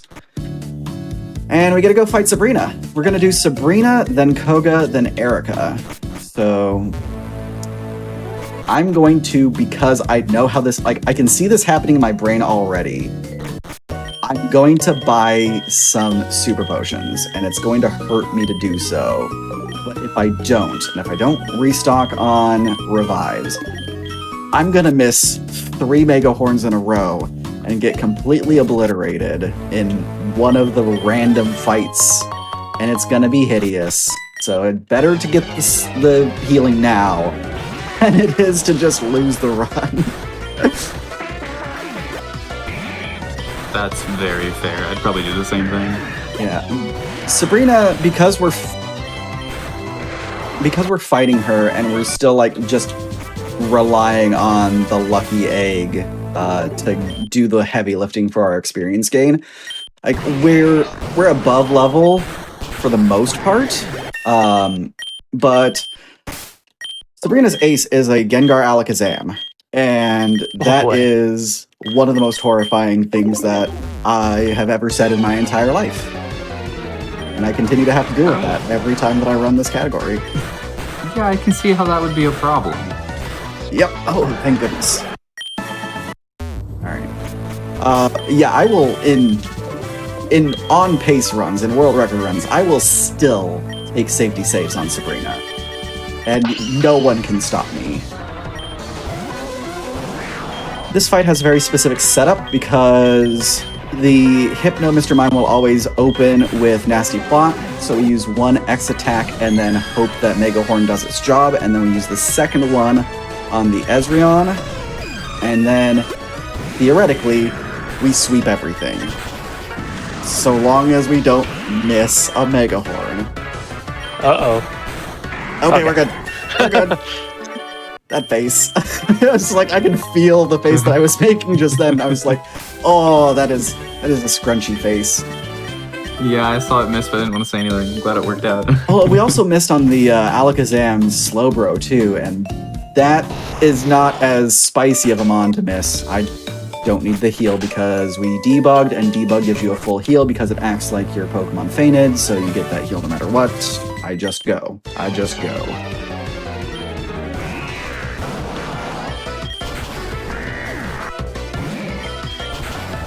Koga used to be a huge problem for us, and then Earth Power was a thing, and it solved all of our problems forever. Also, here's your nightmare fuel for the day. Oh god. I won't show you, we made a 4-section emote in my channel of the absolute cursedest thing that you could think of. It's a pincer Mr. Mime. Its name is Mr. Sir. It is actual nightmare fuel. Think about how bad it can be. It will be worse. I don't want to risk it. I'm going to do that, and then I'm going to take another super potion, because the ace can be a bit of a... Okay, the Beether can also be a bit of a... Cool. Oh, it toxic dust. We should be fine. Yeah, we're good. That was a Chansey Muck with leftovers and toxic. That is one of the tankiest things on Earth. First for multiple reasons, then. Alright, now for the joke of the run. Unfortunately, Erica is going to have a bad day, because we take out her entire gym in 4 or 5 ice punches. Ideally 4, but Vileplume recently has been giving some hex, so we will see how that goes.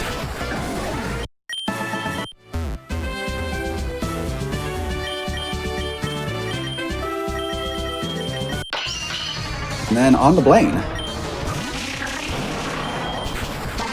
1 ice punch. 2 ice punch.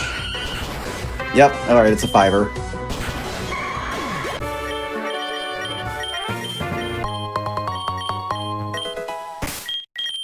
I know it was explained earlier, but I saw a question in chat. For anyone who maybe is just joining us, would you mind explaining again how the fusion stats are determined? Yeah, absolutely.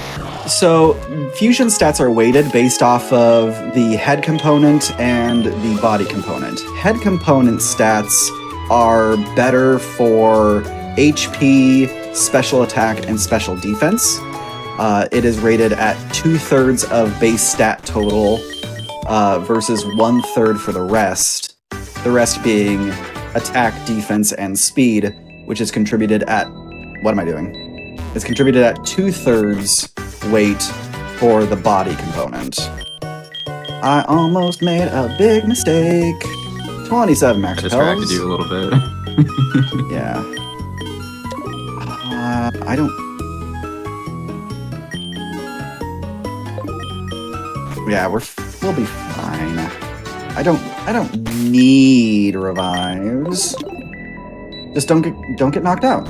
We'll be fine. Oh, I got a treat for everyone. You know how I said Undertale was my very first speed game? We're gonna get a cameo. Here is Scientist Frisk with Kara and Gaster. Undertale is one of my favorite games, so this just like made my night. Every time that I see it reminds me of the Warren Fuzzies. It really does. I'm taking that heal just in case if I accidentally fight this scientist or the burglar that's up above. There. Oh no! He turned at the last second. That's fine. It's not as awful as it could be.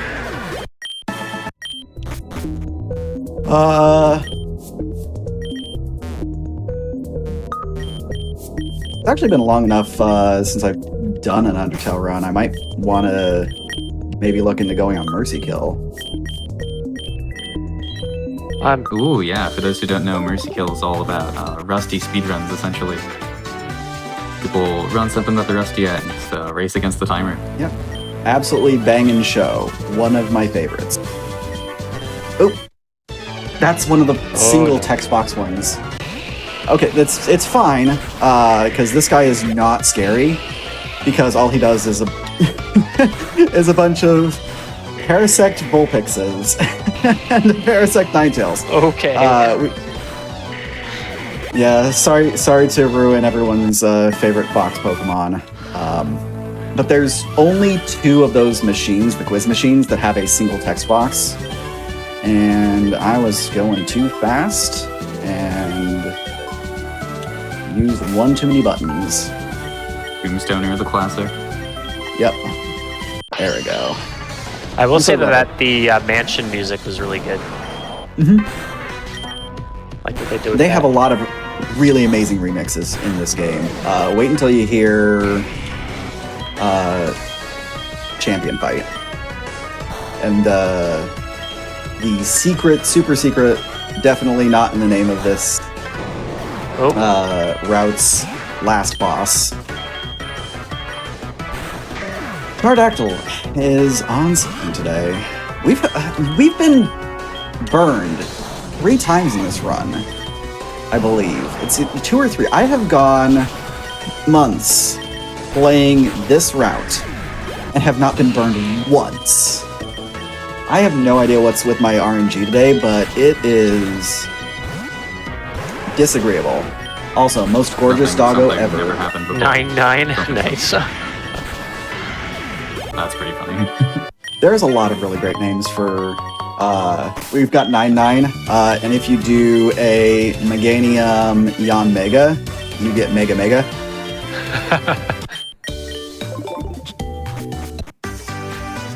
I need the heals now. There's no way I'm going to be able to get through the super boss without those and those.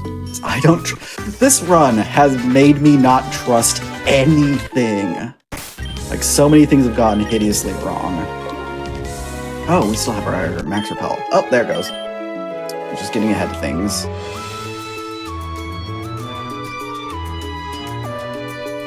Up.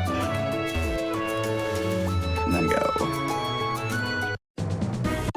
One of the things that they changed in version 6 is Mount Ember's interior here used to not have encounters, and now there are. So we get extra max repels.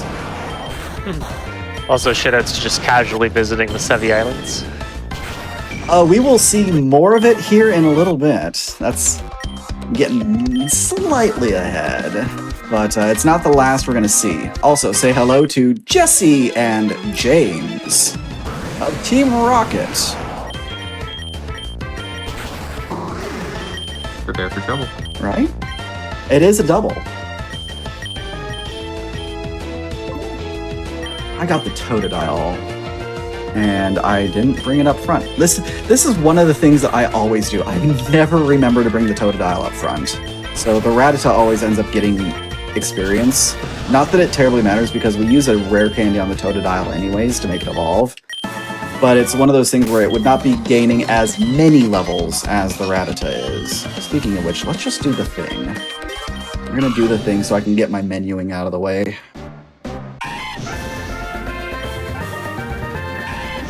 Shitouts to Game Freak for that sprite. Yeah, it defaulted to the Game Freak sprite. That's unusual. Alright. So we pick up Totodile in the Beat Gold route because we teach it Surf and Strength, and eventually Dive and Waterfall. It does not work for our main to be our Surf, Dive, and Waterfall mon when we need it to also have coverage. That's fair. Yeah. We have also hit our level cap. Well, not our level cap, but our level benchmark. We need to be at least level 56 and have 2 rare candies before we go into the super boss, which will be coming up here in just a second. How many times am I going to get poisoned? How many times am I not going to have full heals? We need him to faint. I'm going to use the rare candies now, though, because we only have 1 more mandatory trainer on the way to the super boss, and 1 tile gaps. Why? I doubt we're going to gain the level off of it at 57.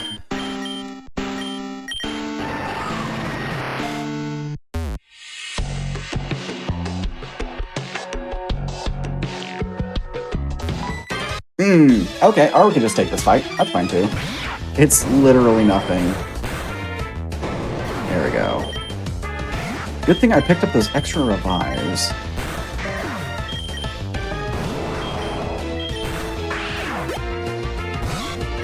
Oh, Furricate!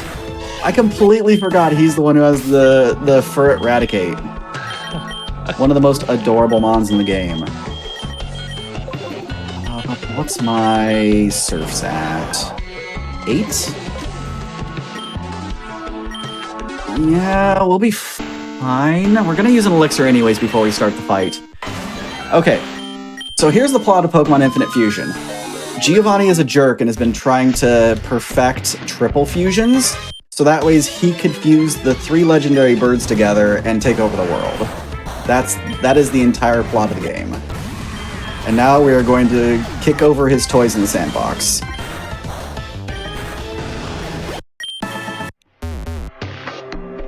Okay.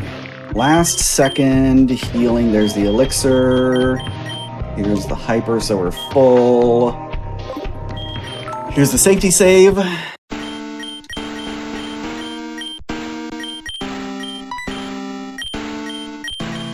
And now for Super Boss Zatmolkuno. Oh my god. Oh, wow. Wait, okay. pressure 3 times? What? Yeah, 3 times pressure. Okay, we weren't tailwinded and we weren't light screened.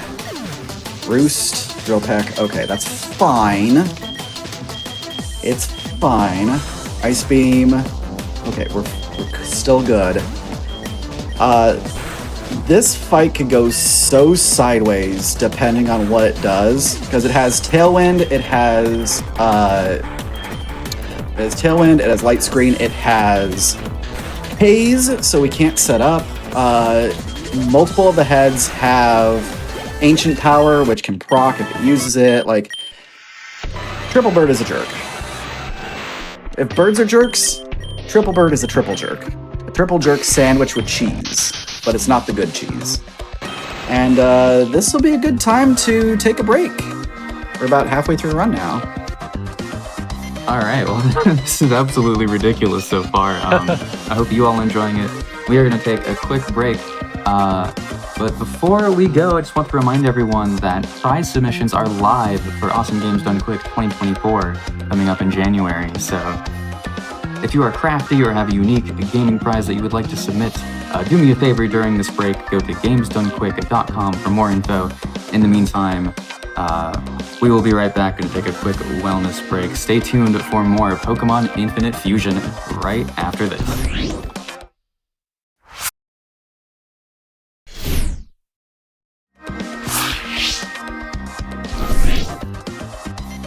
Hello everyone, welcome back once again to GDQ Hotfix, to Parallel Universe, the show about community-created content, and to Pokemon Infinite Fusion. I'm Helix, and I'm here with Elimra, who is going to finish out this run for us. All right, so we just got done beating the Triple Bird, so we're going to get back into it in 3, 2, 1, go. Oh, might help if I actually have the window selected. There we go. I've done that. Yeah. It does not read inputs across the entirety of the computer, so it doesn't work that way, unfortunately. I wish it did. But here we are. Okay. So we're going to be fighting Giovanni next. And the reason why we didn't debug out of Mount Ember is if we did, it wouldn't trigger the cutscene necessary in order to move Giovanni to this gym. So we absolutely positively have to walk our happy faces out of Mount Ember in order to make that happen.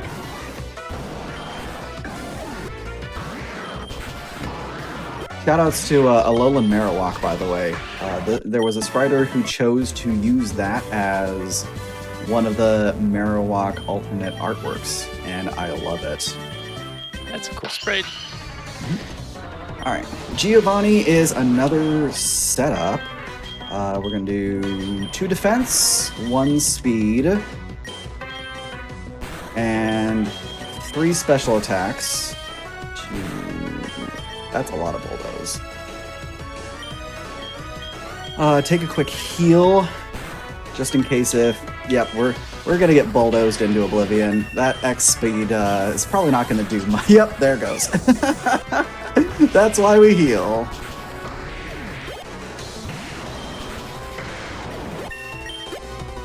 Now, Electatrio is done.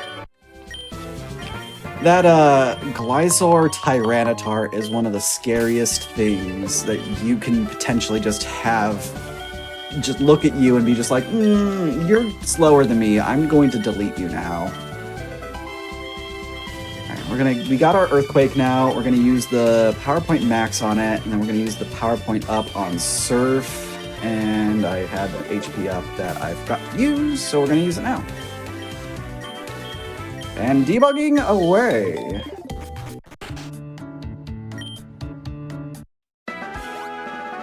Alright, I gotta make sure that I don't hit any of these kids, because all of them are active since I debugged out of this area after picking up the Nidoran. This rival fight is trivial. There should be absolutely nothing that goes wrong, especially since we hit the Mega Horn, the first Mega Horn. We have to hit a second one against this lovely guy. And then everything else is easy street. Now that Gyarados contributes flying as its body type, instead of being mono water, we aren't able to one-shot the Electados with Earthquake anymore. We have to use other means, and Ice Punch continues to be an MVP on this Mon.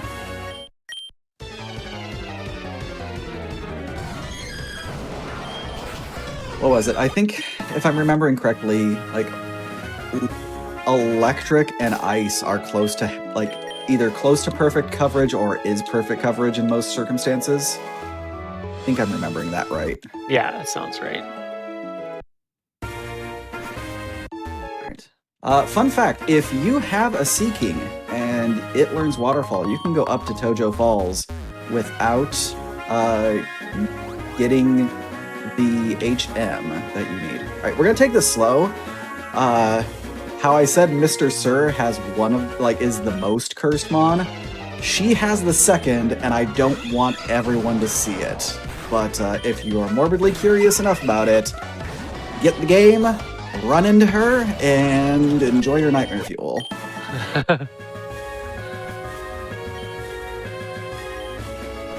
What's the Mon's name? It is a Miltank Nidoqueen. Oh. Oh. Yeah, I don't think that needs any more explanation. That doesn't seem bad, but I don't know. You could, if you would like, you can look it up on one of the various Pokemon Infinite Fusion generator sites. I missed. Oh no! So this Venatoys will one-shot us. That is a flat-out statement. Okay, that was exactly as if we hit and didn't one-shot. So we're perfectly fine. That actually is about expected to have to revive and then Mega Horn again. Yeah, the hot list for Pokemon whose fusions are very lovingly handcrafted, but also incredibly cursed. Miltank is towards the top. Mr. Mime is towards the top. And Pinsir is definitely towards the top. And then the rest, it's kind of at the discretion of the spriter, whether or not they wanted to make Nightmare Fuel, make something cute. I've seen some Jinx ones that have been like primo, 100% like amazing. Do yourself a favor and look up Pidgeot and Jinx with the Pidgeot body. It's amazing. And then immediately after, look up Jinx and Wailord. It is amazing in a completely different direction.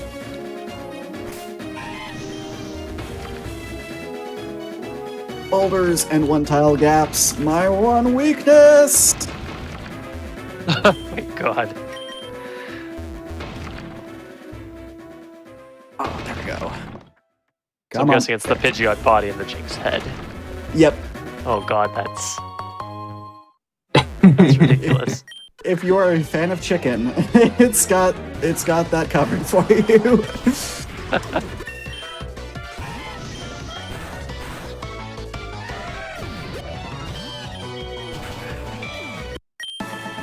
Also, in some of the most glorious and gorgeous ones, anything involving Jirachi is just beautiful. I have not seen a Jirachi fusion that I have been disappointed in.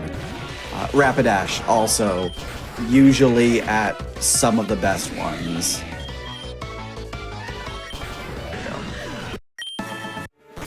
Alright, so we have a thing in my community called YOLO Hiker. We push this boulder and hope we get past, and we didn't. We just YOLO that boulder and hope that he turns. Because he could turn just as you approach.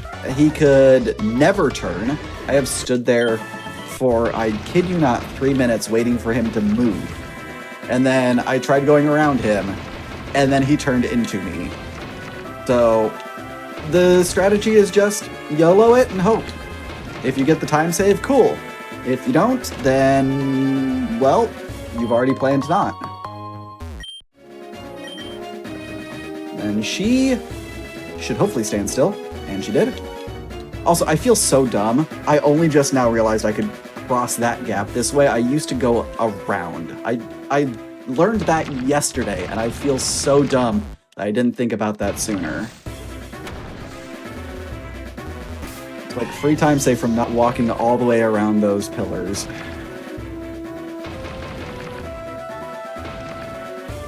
There we go.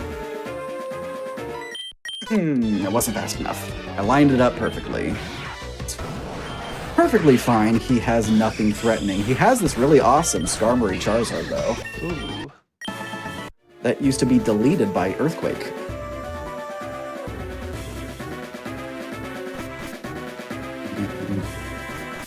There we go. Indigo Plateau. So in any percent, we would have taught over Megahorn with strength, so that way we could get through that section.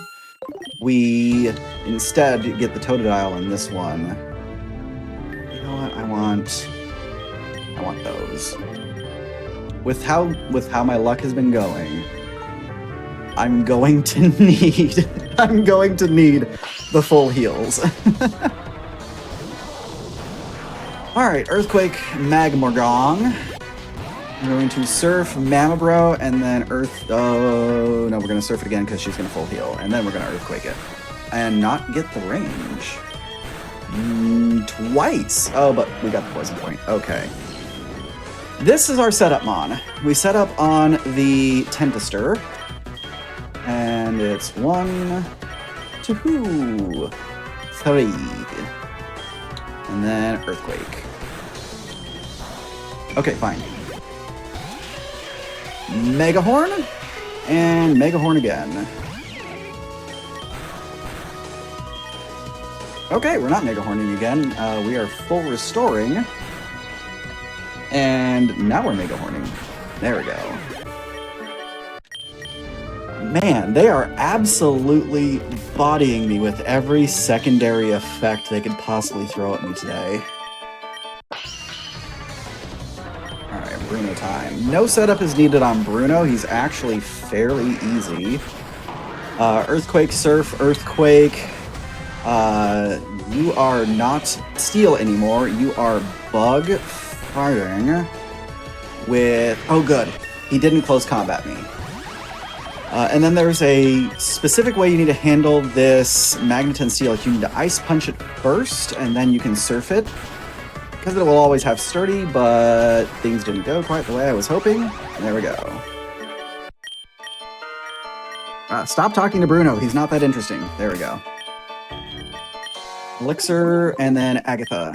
Agatha, we do set up on, and it's a mildly scary setup because of the Mismagius Crobat. 1, Mean Look. 2, Shadow Ball. 3, it's gonna be faster than us, so I need to heal. Wow. There it is. I was like, it's gonna do it. It's gonna use, Okay. We got 3 Confuse Rays. Oh, you know, yeah, we're not going to get Confuse Raid here. That's fine. Just let's get through it. This Wobgar, if we miss this, will Destiny Bond us and do nothing but spam it. So we had to hit that. Yikes. Yep. That is... We are having a heck of a time on all of these. Now the safety safes start coming in. So Lance, we don't set up on. This is now a one-hit kill because of the Gyarados changes, and then we just Ice Punch and hope this uses Outrage, and that we didn't freeze it, so that way we could have potentially killed it before it confused itself. Tyrandactyl, let's roll the dice. Okay, cool. Tyrandactyl has Brave Bird, and it hurts a lot.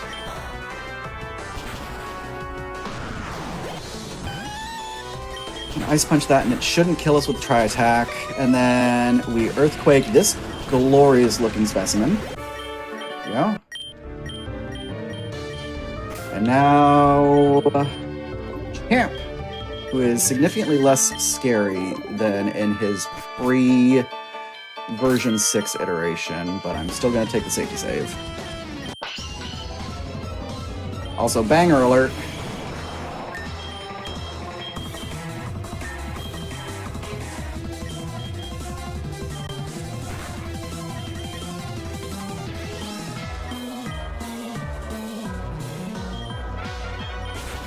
Okay, we should be fine now. Like I was holding my breath because I saw the double team, and I was waiting for it. I was just waiting to get locked out.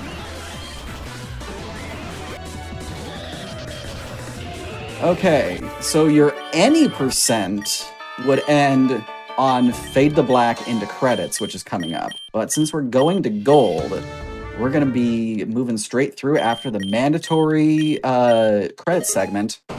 So this is going to be a fantastic time to take a hydration break.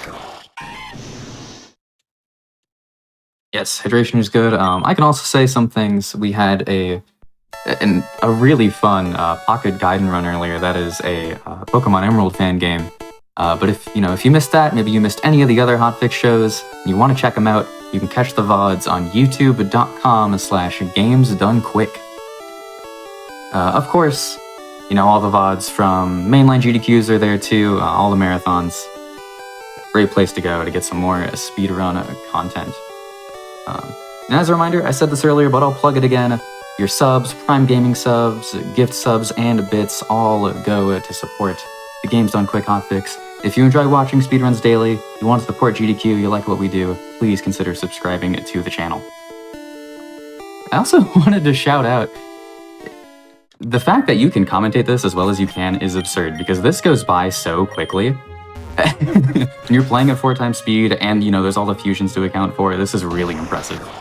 It's definitely an acquired skill. I will definitely say that. I've been running this for quite some time now. It's almost been a full year at this point. I was the one who did the initial routing for this particular version. Gary J. Games runs the legacy version, and there's some significant changes between his version and mine. But we collaborated a little bit when I was first trying to figure out my version versus his. And then Dullahan has come in and has been absolutely fantastic on routing all of the weird and crazy stuff that I throw at him. Before I forget, this is a change. This is a very important change.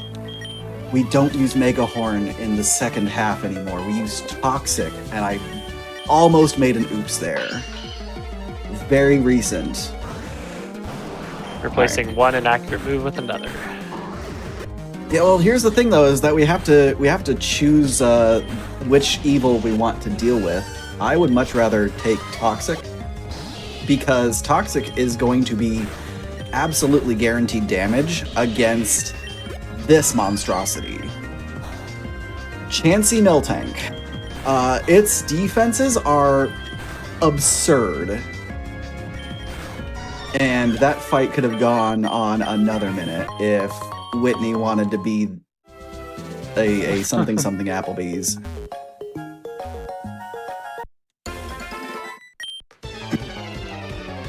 Thought his sight range was 1 fewer. Oh well, that's fine.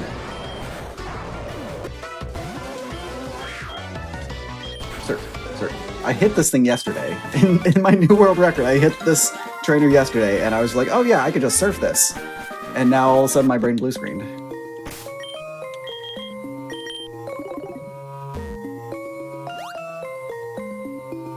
Alright, so you're gonna see a couple of fan favorites here from Pokemon Crystal. We have the Flooded Slowpoke well, and it was done by none other than Ucine, who has the Meltiest Meowth. There we go. And then this is before Bugsy took over the gym, so Kurt is still in charge and gives us Dive. No, we're not going to do that. We're also not going to go in there yet. A fun little interaction, you don't need to teach Dive to get into the well. You just have to own it. And that is a fun little tidbit. It actually lets us save a menu for later, because what we'll end up doing is we'll teach Dive at the same time that we teach Waterfall. Just a tiny little optimization there. I see you're bullying some Slowpokes here. Yep. We need to help them evolve because we are good people and want them to reach the next stage in their life while also saving the town from being flooded because Ucine is a jerk. Oh, you put it that way. Okay, you're doing good. So the reason why Ucine flooded the well is because he's trying to summon Suicune and Raikou. And he wants to do some things with the legendary beasts, so that way he can do things in his own way to make himself happier and more important. Things don't go to plan, and somehow Raikou and Suicune fuse together, and you have to deal with that at some point in time. And now we are in Getting Canned 2.0. This is the Bugsy web puzzle, and I've done this so many times, and every time I try to do this without taking out the trainers, and I will invariably lose more time trying to avoid them than if I were to just fight every last one of them. So that's what we're going to do. Alright, let's explain the puzzle. We have to interact with these webs in a completely random puzzle. Once you enter into the room, it will be set what the pattern is. After you open the golden web, you have to reset the puzzle in order for it to allow you to continue. That little guy up there that's running back and forth in front of the opening that I'm about to walk through, that's Bugsy, who, this is 3 years before Gen 2 starts. And this is Bugsy's first foray into being a trainer in a gym, helping out Kurt. And he's kind of a punk because he can and will block you from being able to move forward through this area. And you will have to leave and completely reset the puzzle RNG.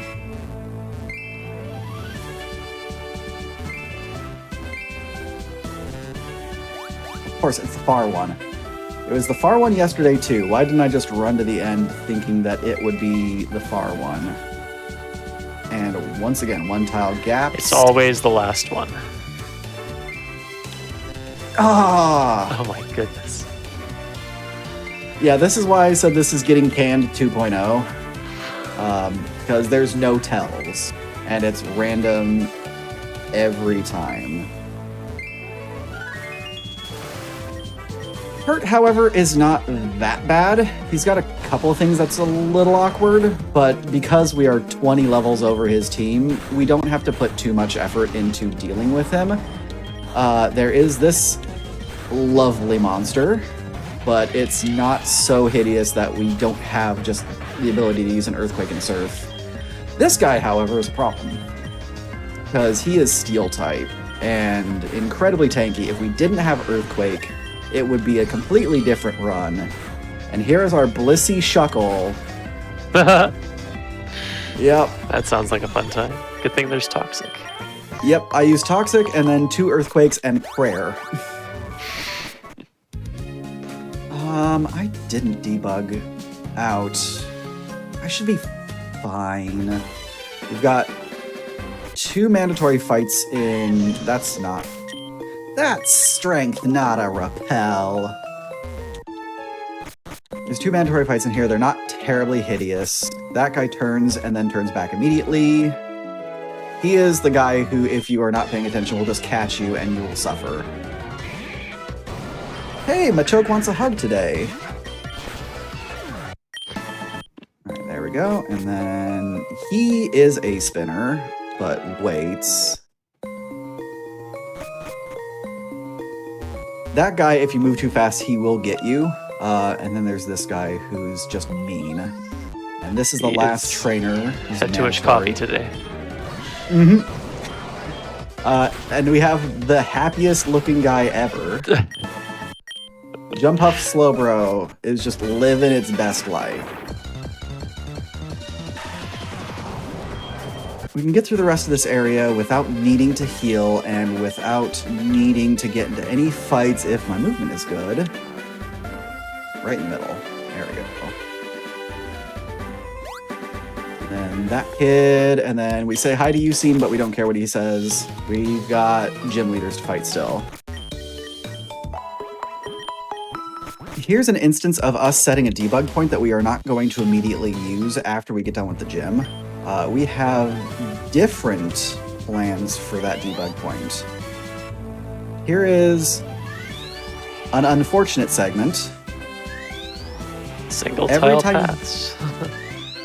Yeah, we're getting pushed by wind. And we have no control over that. I have theorized someone could probably do this segment on double speed. I am not inclined to find out how much of a pain in the butt that is. Not at this moment, at least. Alright, wait for it.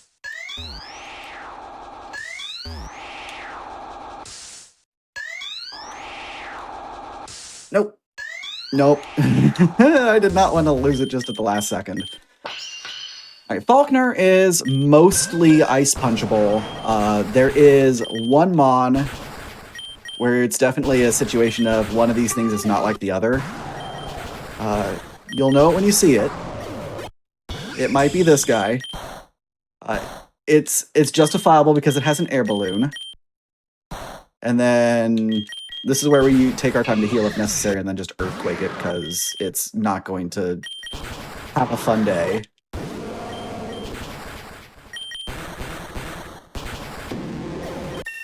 And that's Faulkner.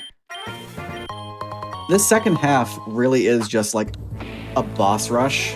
You go from one area to the next, just fighting gym leaders. Part of the reason why we didn't debug out is because we need to go into Sprout Tower to get a special item called the Golbat Shoes, which will allow us to jump over 2 tile gaps in very specific areas. Is required for progression. If we don't, we will get blocked when we leave Claire's gym. Because we have to be able to jump 2 tile gaps in Claire's gym. Oh, okay. Hold down. Get unlucky. Try again. Nope. Nope. There we go. Okay, and we're good. Oh, wow. Yeah, this is another segment that you probably won't be able to do at ×4 speed. ×2 is plausible, but not likely. Because a lot of those movements, the room that I was in just before the Victory Bells, that's a mostly scripted room.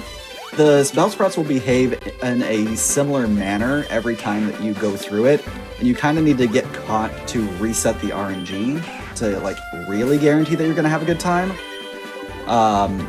But The rest, like there's some pattern behavior in some of the monks, but not enough to really be able to just be like, oh yeah, you can just hold these 3 buttons and call it a day. Which is what you would really need in order to be able to do that at max speed. Alright, there's our waterfall. Professor also lets us pick one of the starters from Gen 2 should we want one, but we don't want one because they're level 5 and we already have... I got rid of strength. Oh, fun fact, you can teach over HMs in this without a move to leader. You'll love to see it. Let's go. Yeah, sometimes it works out in your favor, sometimes you're moving too fast and accidentally teach over strength. There's my cursor. Alright, so I promised Dark Rock Tunnel, and then promised also you're not going to see another dark segment. This is the next dark segment. I am absolutely using Flash because this place is going to be like... If someone can do this, it's going to be a lot of practice, it's going to take a lot of hours, and it's not going to be a terribly fantastic time. I did the thing, I went on the upper area instead of going down. There we go. So in this cave, our path is blocked by a boulder. So we need to get 3 sticks of dynamite to perform an OSHA violation.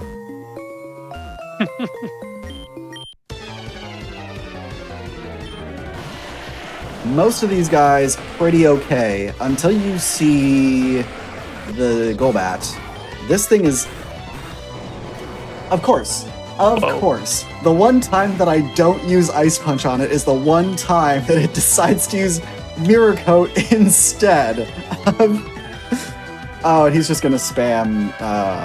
love that. There, alright.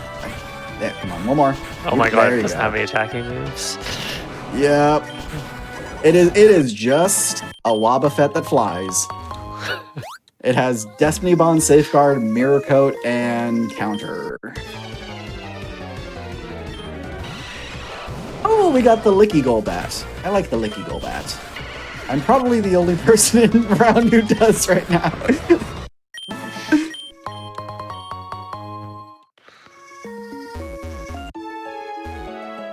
Alright, now time for the OSHA violation. 3 sticks of dynamite, 3 tiles away, perfectly okay. So I have to make up for a mild embarrassment that I perpetrated against myself when I was on Challenger Approaching. In Claire's gym, the boulder puzzle gave me a nuclear amount of Heckens, when it should have been the simplest thing that I did that day, because this is the solution. And that's it. It took me like 45 minutes to, not 45 minutes, 45 seconds to get through it. And I feel like such a goon now because of it. One of the fights that did not go well for us after the split in version 6, giving Gyarados flying back, is this one. Because of Gyarados, I can't Earthquake it anymore, and with the exception of Toxic, which I have accidentally now frozen it over, we did not have a terribly fantastic choice of option against it. Part of the reason why why did I do that? Oh, of course, Mirror Coat. That's fine. I wanted to show off a new Mirror Coat. It could hurt me. There we go.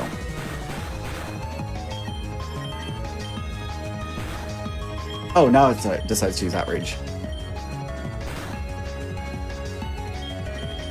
Poison Point still paying off. Alright, Gyarados.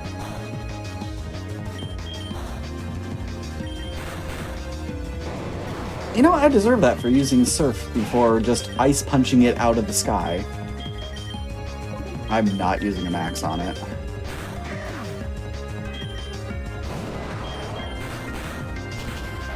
Much better. I feel so bad for the Dawn Fan Dragonair.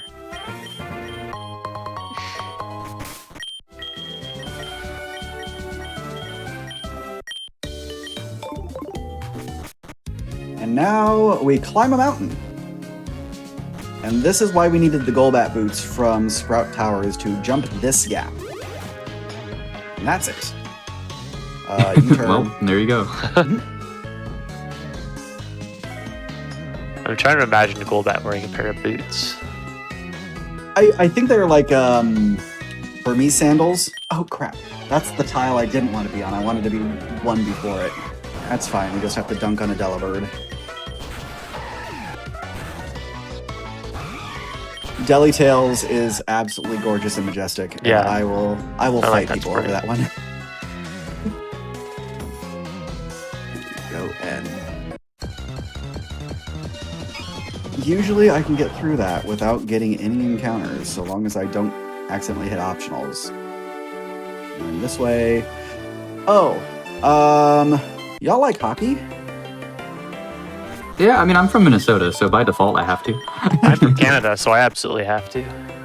Yeah, see, there you go. Yeah, I'm from the greater Seattle area, and we have a team now, so I also kind of have to. That's so we're true. gonna play some. We gotta play some hockey now, and not do exactly what I just did, because I think that's gonna mess up their movement, and we're not gonna be able to do it, and we'll have to reset. I appreciate how this trainer's name is Wayne. Okay, there we go. Oh, poop. Okay. Ideally, if we do this right, we only fight one trainer other than Price, and that's the one that I just fought. Problem is, this is an ice physics puzzle. It's the only one we have to do, and it's also an escort mission, because we have to escort the Pokeball to the goal. Okay, that's right. That's fine. Every time that I make that shot, like, I'm always so nervous, and there we go. And I glitched the ball. Yeah. There we go. Yep. That's awesome. Yeah. If you shoot the winning goal, you get to keep the puck, right? That's exactly what I did. Oh! Remember how I was talking about Jinx and Wailord? Yeah, we actually get to see that here in a second. Oh, Completely forgot that Price has one. I'm eager to see this. No! Like I said, Oh, it's, Lord have mercy. it's amazing in a completely different direction. Oh, of course you 5-hit me. Why wouldn't you 5-hit me? This game today. It's on something. Like, everything, I'm very glad I set the estimate at 210, because holy buckets, it is fighting me every step of the way. I'm gonna do the smart thing and debug. These games know when they're on hotfix, I swear. They have a mind of their own. It really is. Like, everyone talks about marathon luck and how it's a thing. It is 100% a thing. I've also never ever hit this trainer before, and I did not know that they had a Honedge Nidoking and a Honedge Nidoqueen. I have a massive love of any fusion involving the Honedge line.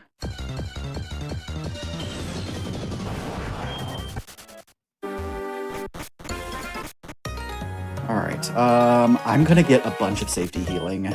I have the cash, it is not a concern. There's 10 of those, stock the revives, getting some more full heals. That should take us through the rest. Oh, I need to give a flashing lights warning for Morty's gym.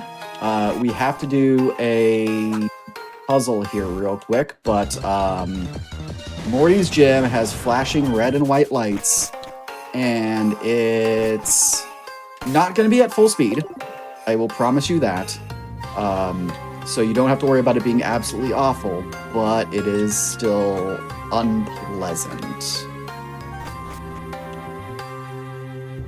Come on, behave, and we're through. Alright, we had to get up there and talk to Morty to prove that we were worthy of his gym challenge. And now we have proven ourselves and can go through this masterpiece of a room. So I'm not even going to bother trying to avoid the trainers, because the trainers have... It's Beyblade! The trainers have maximum sight, no boundaries, no collision. You can have 3 of them stacked on top of you. And that you just have to deal with it. This is... For as much as I might not like the price puzzle, for as much as I hate getting canned by Surge and webbed by Morty, this is just... You have no control over anything that anyone here is going to do. Mister is really funny. I also get to see it's pretty cool. All of the really cool fusions in this room, though. Like, I'm kind of, for as disappointed as I am in all of it, I'm kind of not disappointed, because you get to see Mister, you get to see Mizno. He turns regularly, so I don't have to worry about him. I will skip him gladly. Oh. There we go.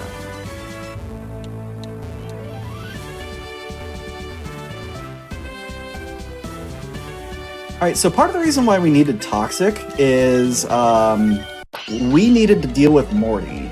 Morty has a problem. Morty has a Weavile Shedinja with Wonder Guard.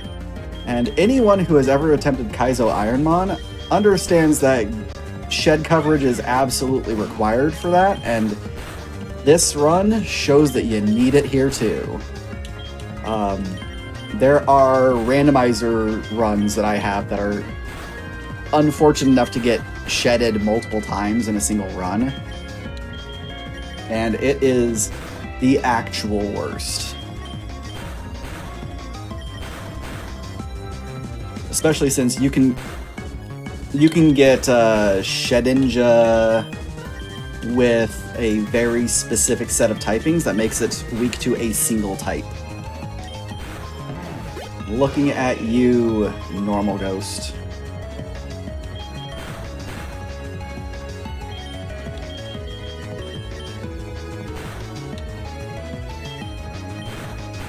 On, just a little bit more. Okay, good. Oh, one more. I forgot about the Cleft Tomb. Cleft Tomb is spooky! There we go. Now I can do the slow. There we go. All that for a nasty plot and a badge.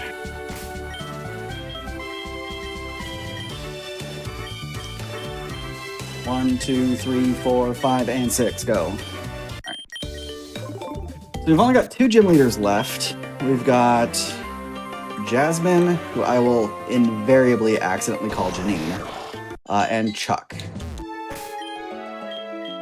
And the flashing lights are over, correct? Correct. We are done with the flashing light segment. You do not have to worry outside of like the normal Pokemon stuff from getting into encounters and trainer battles.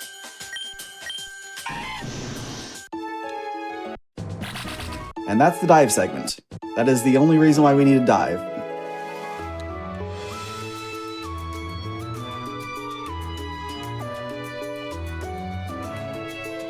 There we go.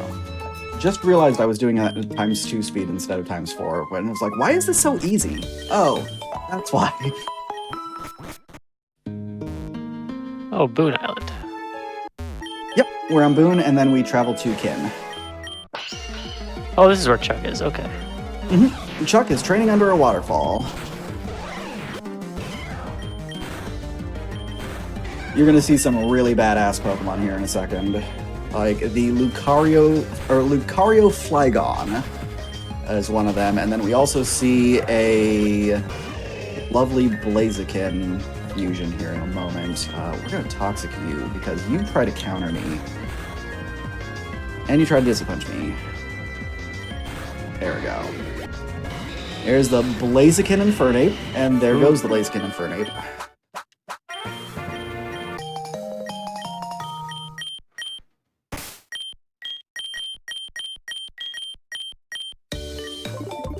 Instance number 2 of needing the Golbat shoes is coming up in just a quick second.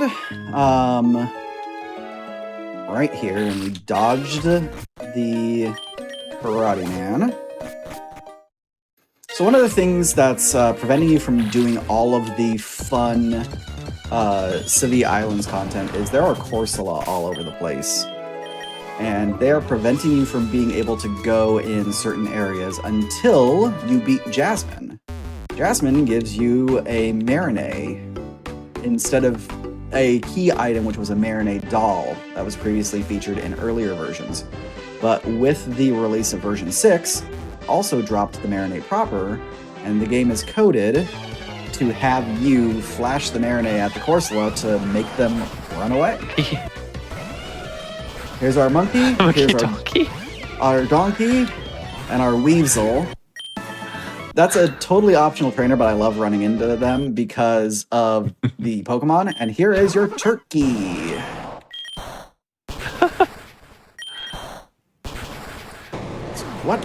What am I even doing? Apparently it's a beast. I know, it's just me being bad at life and not using the Ice Punch. Because Ice Punch solves that problem instantaneously. We're gonna... That it does. Yep. We're gonna wait 20 seconds to use that repel until we actually get in here. So Jasmine is here with her nephew. She is on a camping trip to make sure that they get all of the berries that they need for their Pokemon, but everyone's kind of run off, and then Jasmine hears a rumor that there is a Pokemon that is an imposter in here that causes problems for people and abducts them. So she wants us to go get all of her cousin and her cousin's friends. Also, we broke the music really hard because there should be music in here.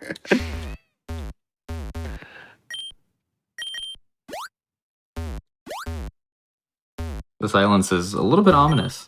Yeah, it's very unnerving in Safari Zone because Safari Zone never has any music, and it's a comparatively long section of just movement with ideally no encounters and no trainers.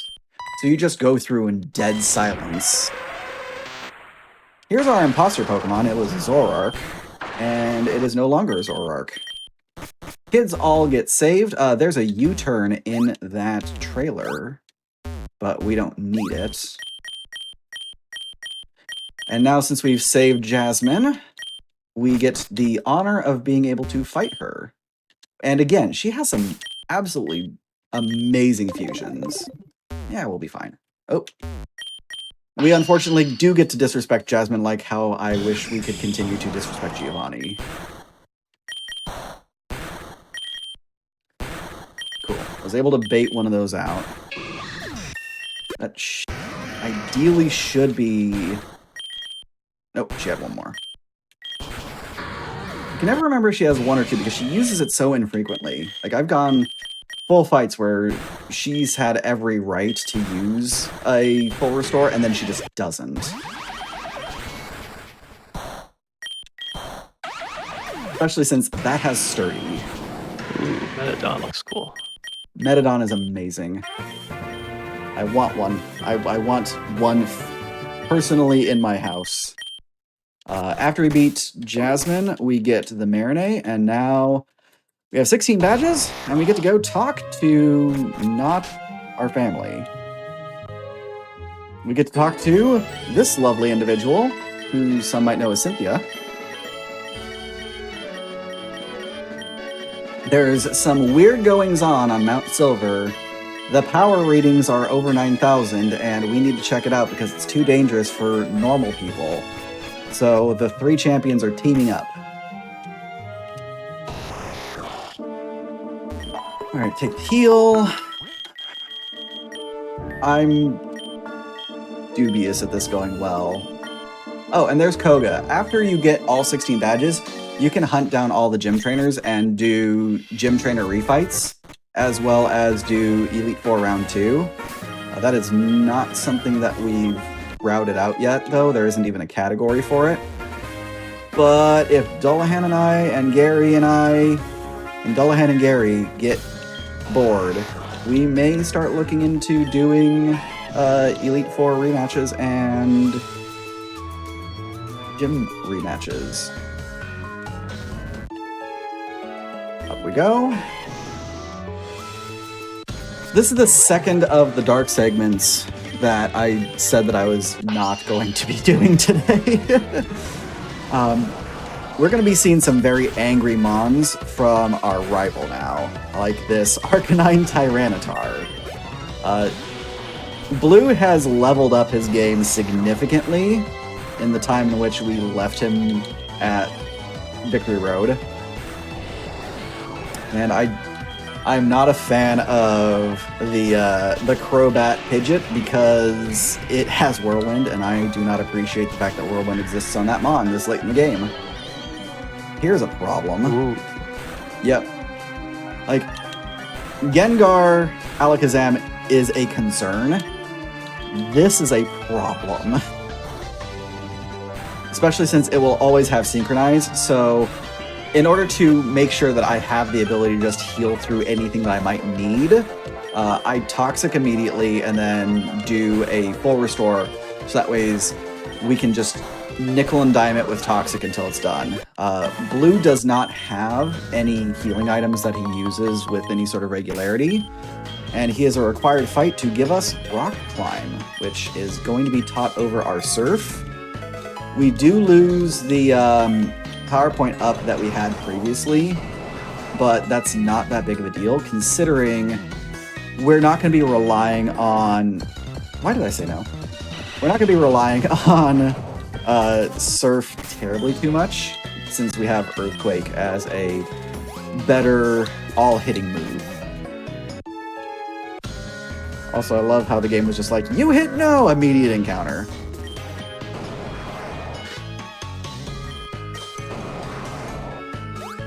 With all of the heckin' that happened to me during this run, this is still a pretty darn good run. We're hitting 2 hours. That's only 2 minutes above what my old world record was before yesterday. That's really not bad.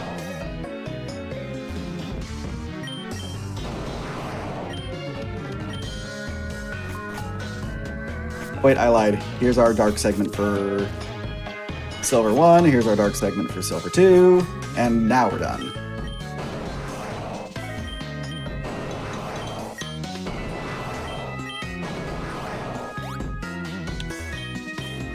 Alright, Cynthia time. That's right, we've got to fight her too.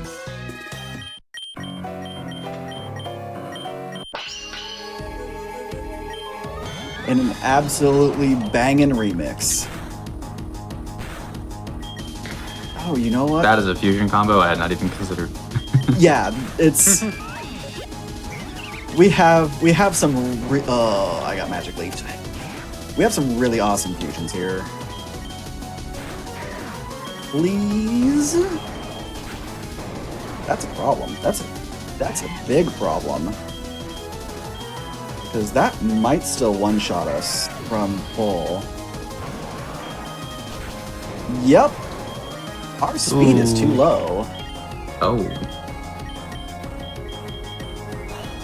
Huh. That's a new one. Okay, so we have options. Saffron is not Celadon. Pokemon Center is not Pokemart. So Not in this game. Sometimes it is.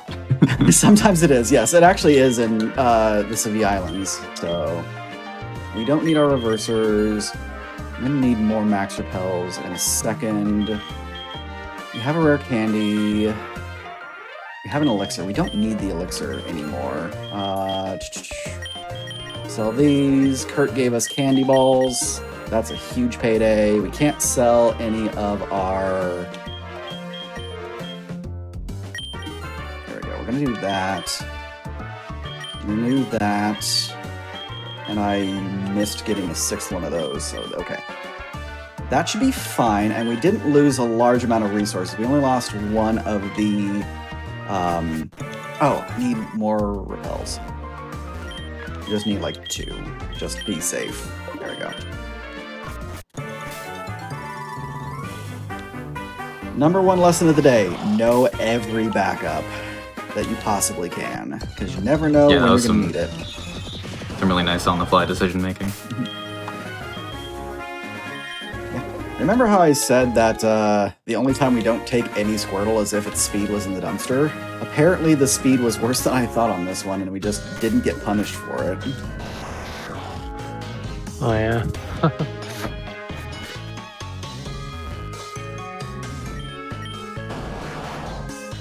That's perfectly fine. We had more than enough things to sell.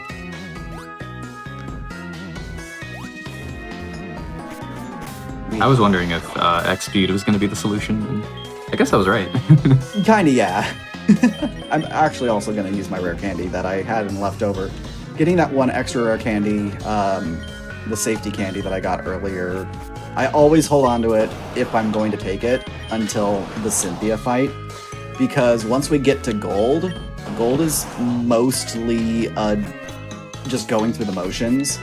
Gold's lead is a mild problem, but it's not always going to be a troublemaker. It has one move that can make problems, but it's not honestly that bad. Just for extra super duper safety. Saving there as well. Oh, we get to hear the Cynthia theme more. Okay. 1 defense, 2 defense, 1 speed, 1 max.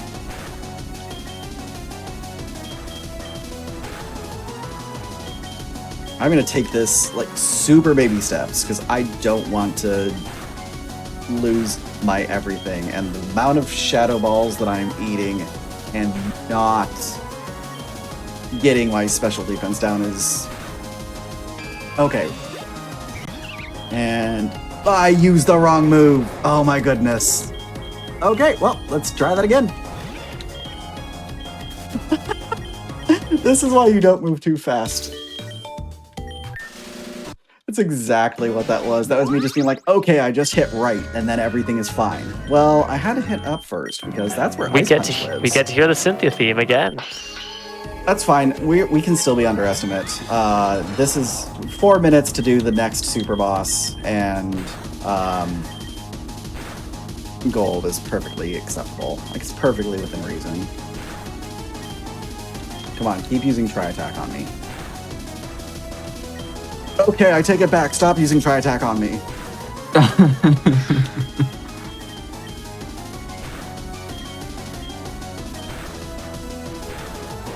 It crit. This game. Jeez. This game right now. Okay. He's so mad at you. It is just like the audacity of this person thinking that it can run this on a marathon. I'm just like, game. I literally just played yesterday. Why you like this? It used curse. I didn't even know it had curse. This fight does not go like this. Cynthia saw you get world record and was like, alright, I gotta put a stop to this. Well, I had to go through her in order to get world record too, so it's even more Exactly. fun. I knew about the recover. So that's not a concern.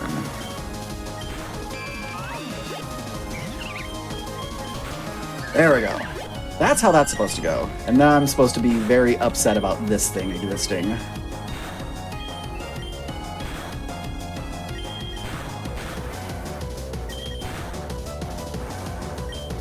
I'm gonna take the heal. I was right to take the heal.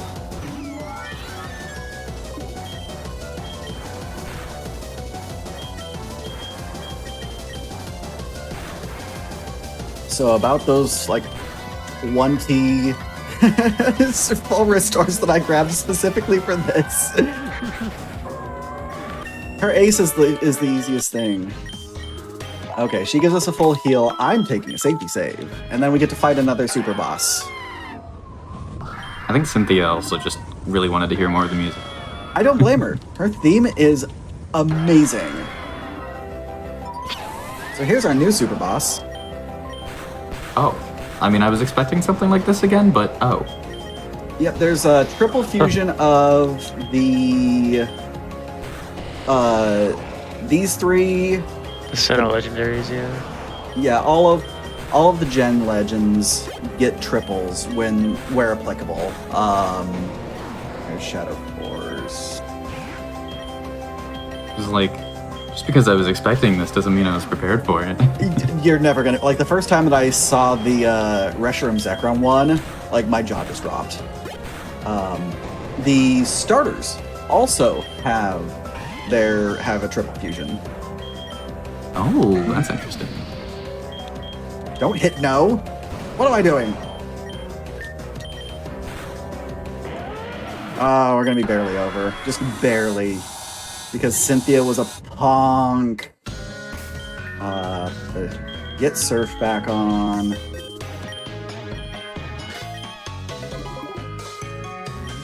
Cynthia gives us a Pokemon Center every time that we talk to her. Alright, now we're going to get flung 3 years into the future. Alright, here we go. This is the problem. This one right here. Because it used it immediately. It used Power Split. There's a Toxic. Okay, we're locked into Rollout. And it got Poison Pointed. And then here's the full Restore. One last one. That's fine. We're in the clear. Stop that. Even Gold's trying to make me a liar now. Okay, we're locked into the rollout. We're fine. Meganium Entei. Dragonite Gyarados. Togekiss Umbreon. Typhlosion Suicune. And we're coming up on time as soon as we see the save. Right now. That's time. Yep. GG. Given, GG. I thought I was Wow, being this is significantly ridiculous. generous on that estimate, but holy buckets. Game had other ideas. Right? Thank you so much for having me. This has been an absolute blast and a testament to always having backups for your backups. Thank you. You're absolutely right. This was an absolute blast. Both of you, where can these wonderful people find you if they want to catch your content? Yeah, absolutely. I'm twitch.tv/Alimra. I also do have a YouTube where I post a lot of my world records and randomizer runs as well, also at Alimra. It's my main social. If you type Alimra, you'll likely find me. My schedules are usually Mondays, Thursdays, and Saturdays, so if you're interested in watching Saga Frontier, that's what I'm doing tomorrow. Yeah, and you could. Iron, what about Yeah, you? you can find me on Twitch as well. Twitch.tv/IronDre. That's IRONDRE_. I'm also on YouTube as well under Iron. If you look up Iron, Pokemon speedruns, whatever, that should do it. And I mostly do a lot of the Switch titles, so like Scarlet and Violet, Sword and Shield, Let's Go, but I also dabble in the fan games as well. So definitely drop by and say hi if you're interested in more content. Yeah, thank you both again for being on. I was looking forward to this episode since I began planning it, and I was not disappointed. This was a lot of fun. Both Pocket Gaiden and Infinite Fusion were a great time. Thank you again for having us. Oh yeah, absolutely. That was awesome. Thanks so much for inviting us. That is all of the GDQ Hotfix content for this evening. However, make sure you tune in again tomorrow at 1 p.m. Eastern, because this weekend we have two special events. Excuse me. I mentioned it. 1 p.m. tomorrow, Saturday, December 9th, we have a Super Mario Wonder 100% run. And then the day after that, Sunday, December 10th, fellow Parallel Universe host Limey is hosting a Puyo Puyo special event. Again, 1 p.m. Eastern, So if you are looking for content this weekend, you've got some. With that, we will see you tomorrow. I hope you all have a great night, great rest of your day, whatever it is, wherever you are. And yeah, we'll catch you tomorrow. I've been Helix. See you around.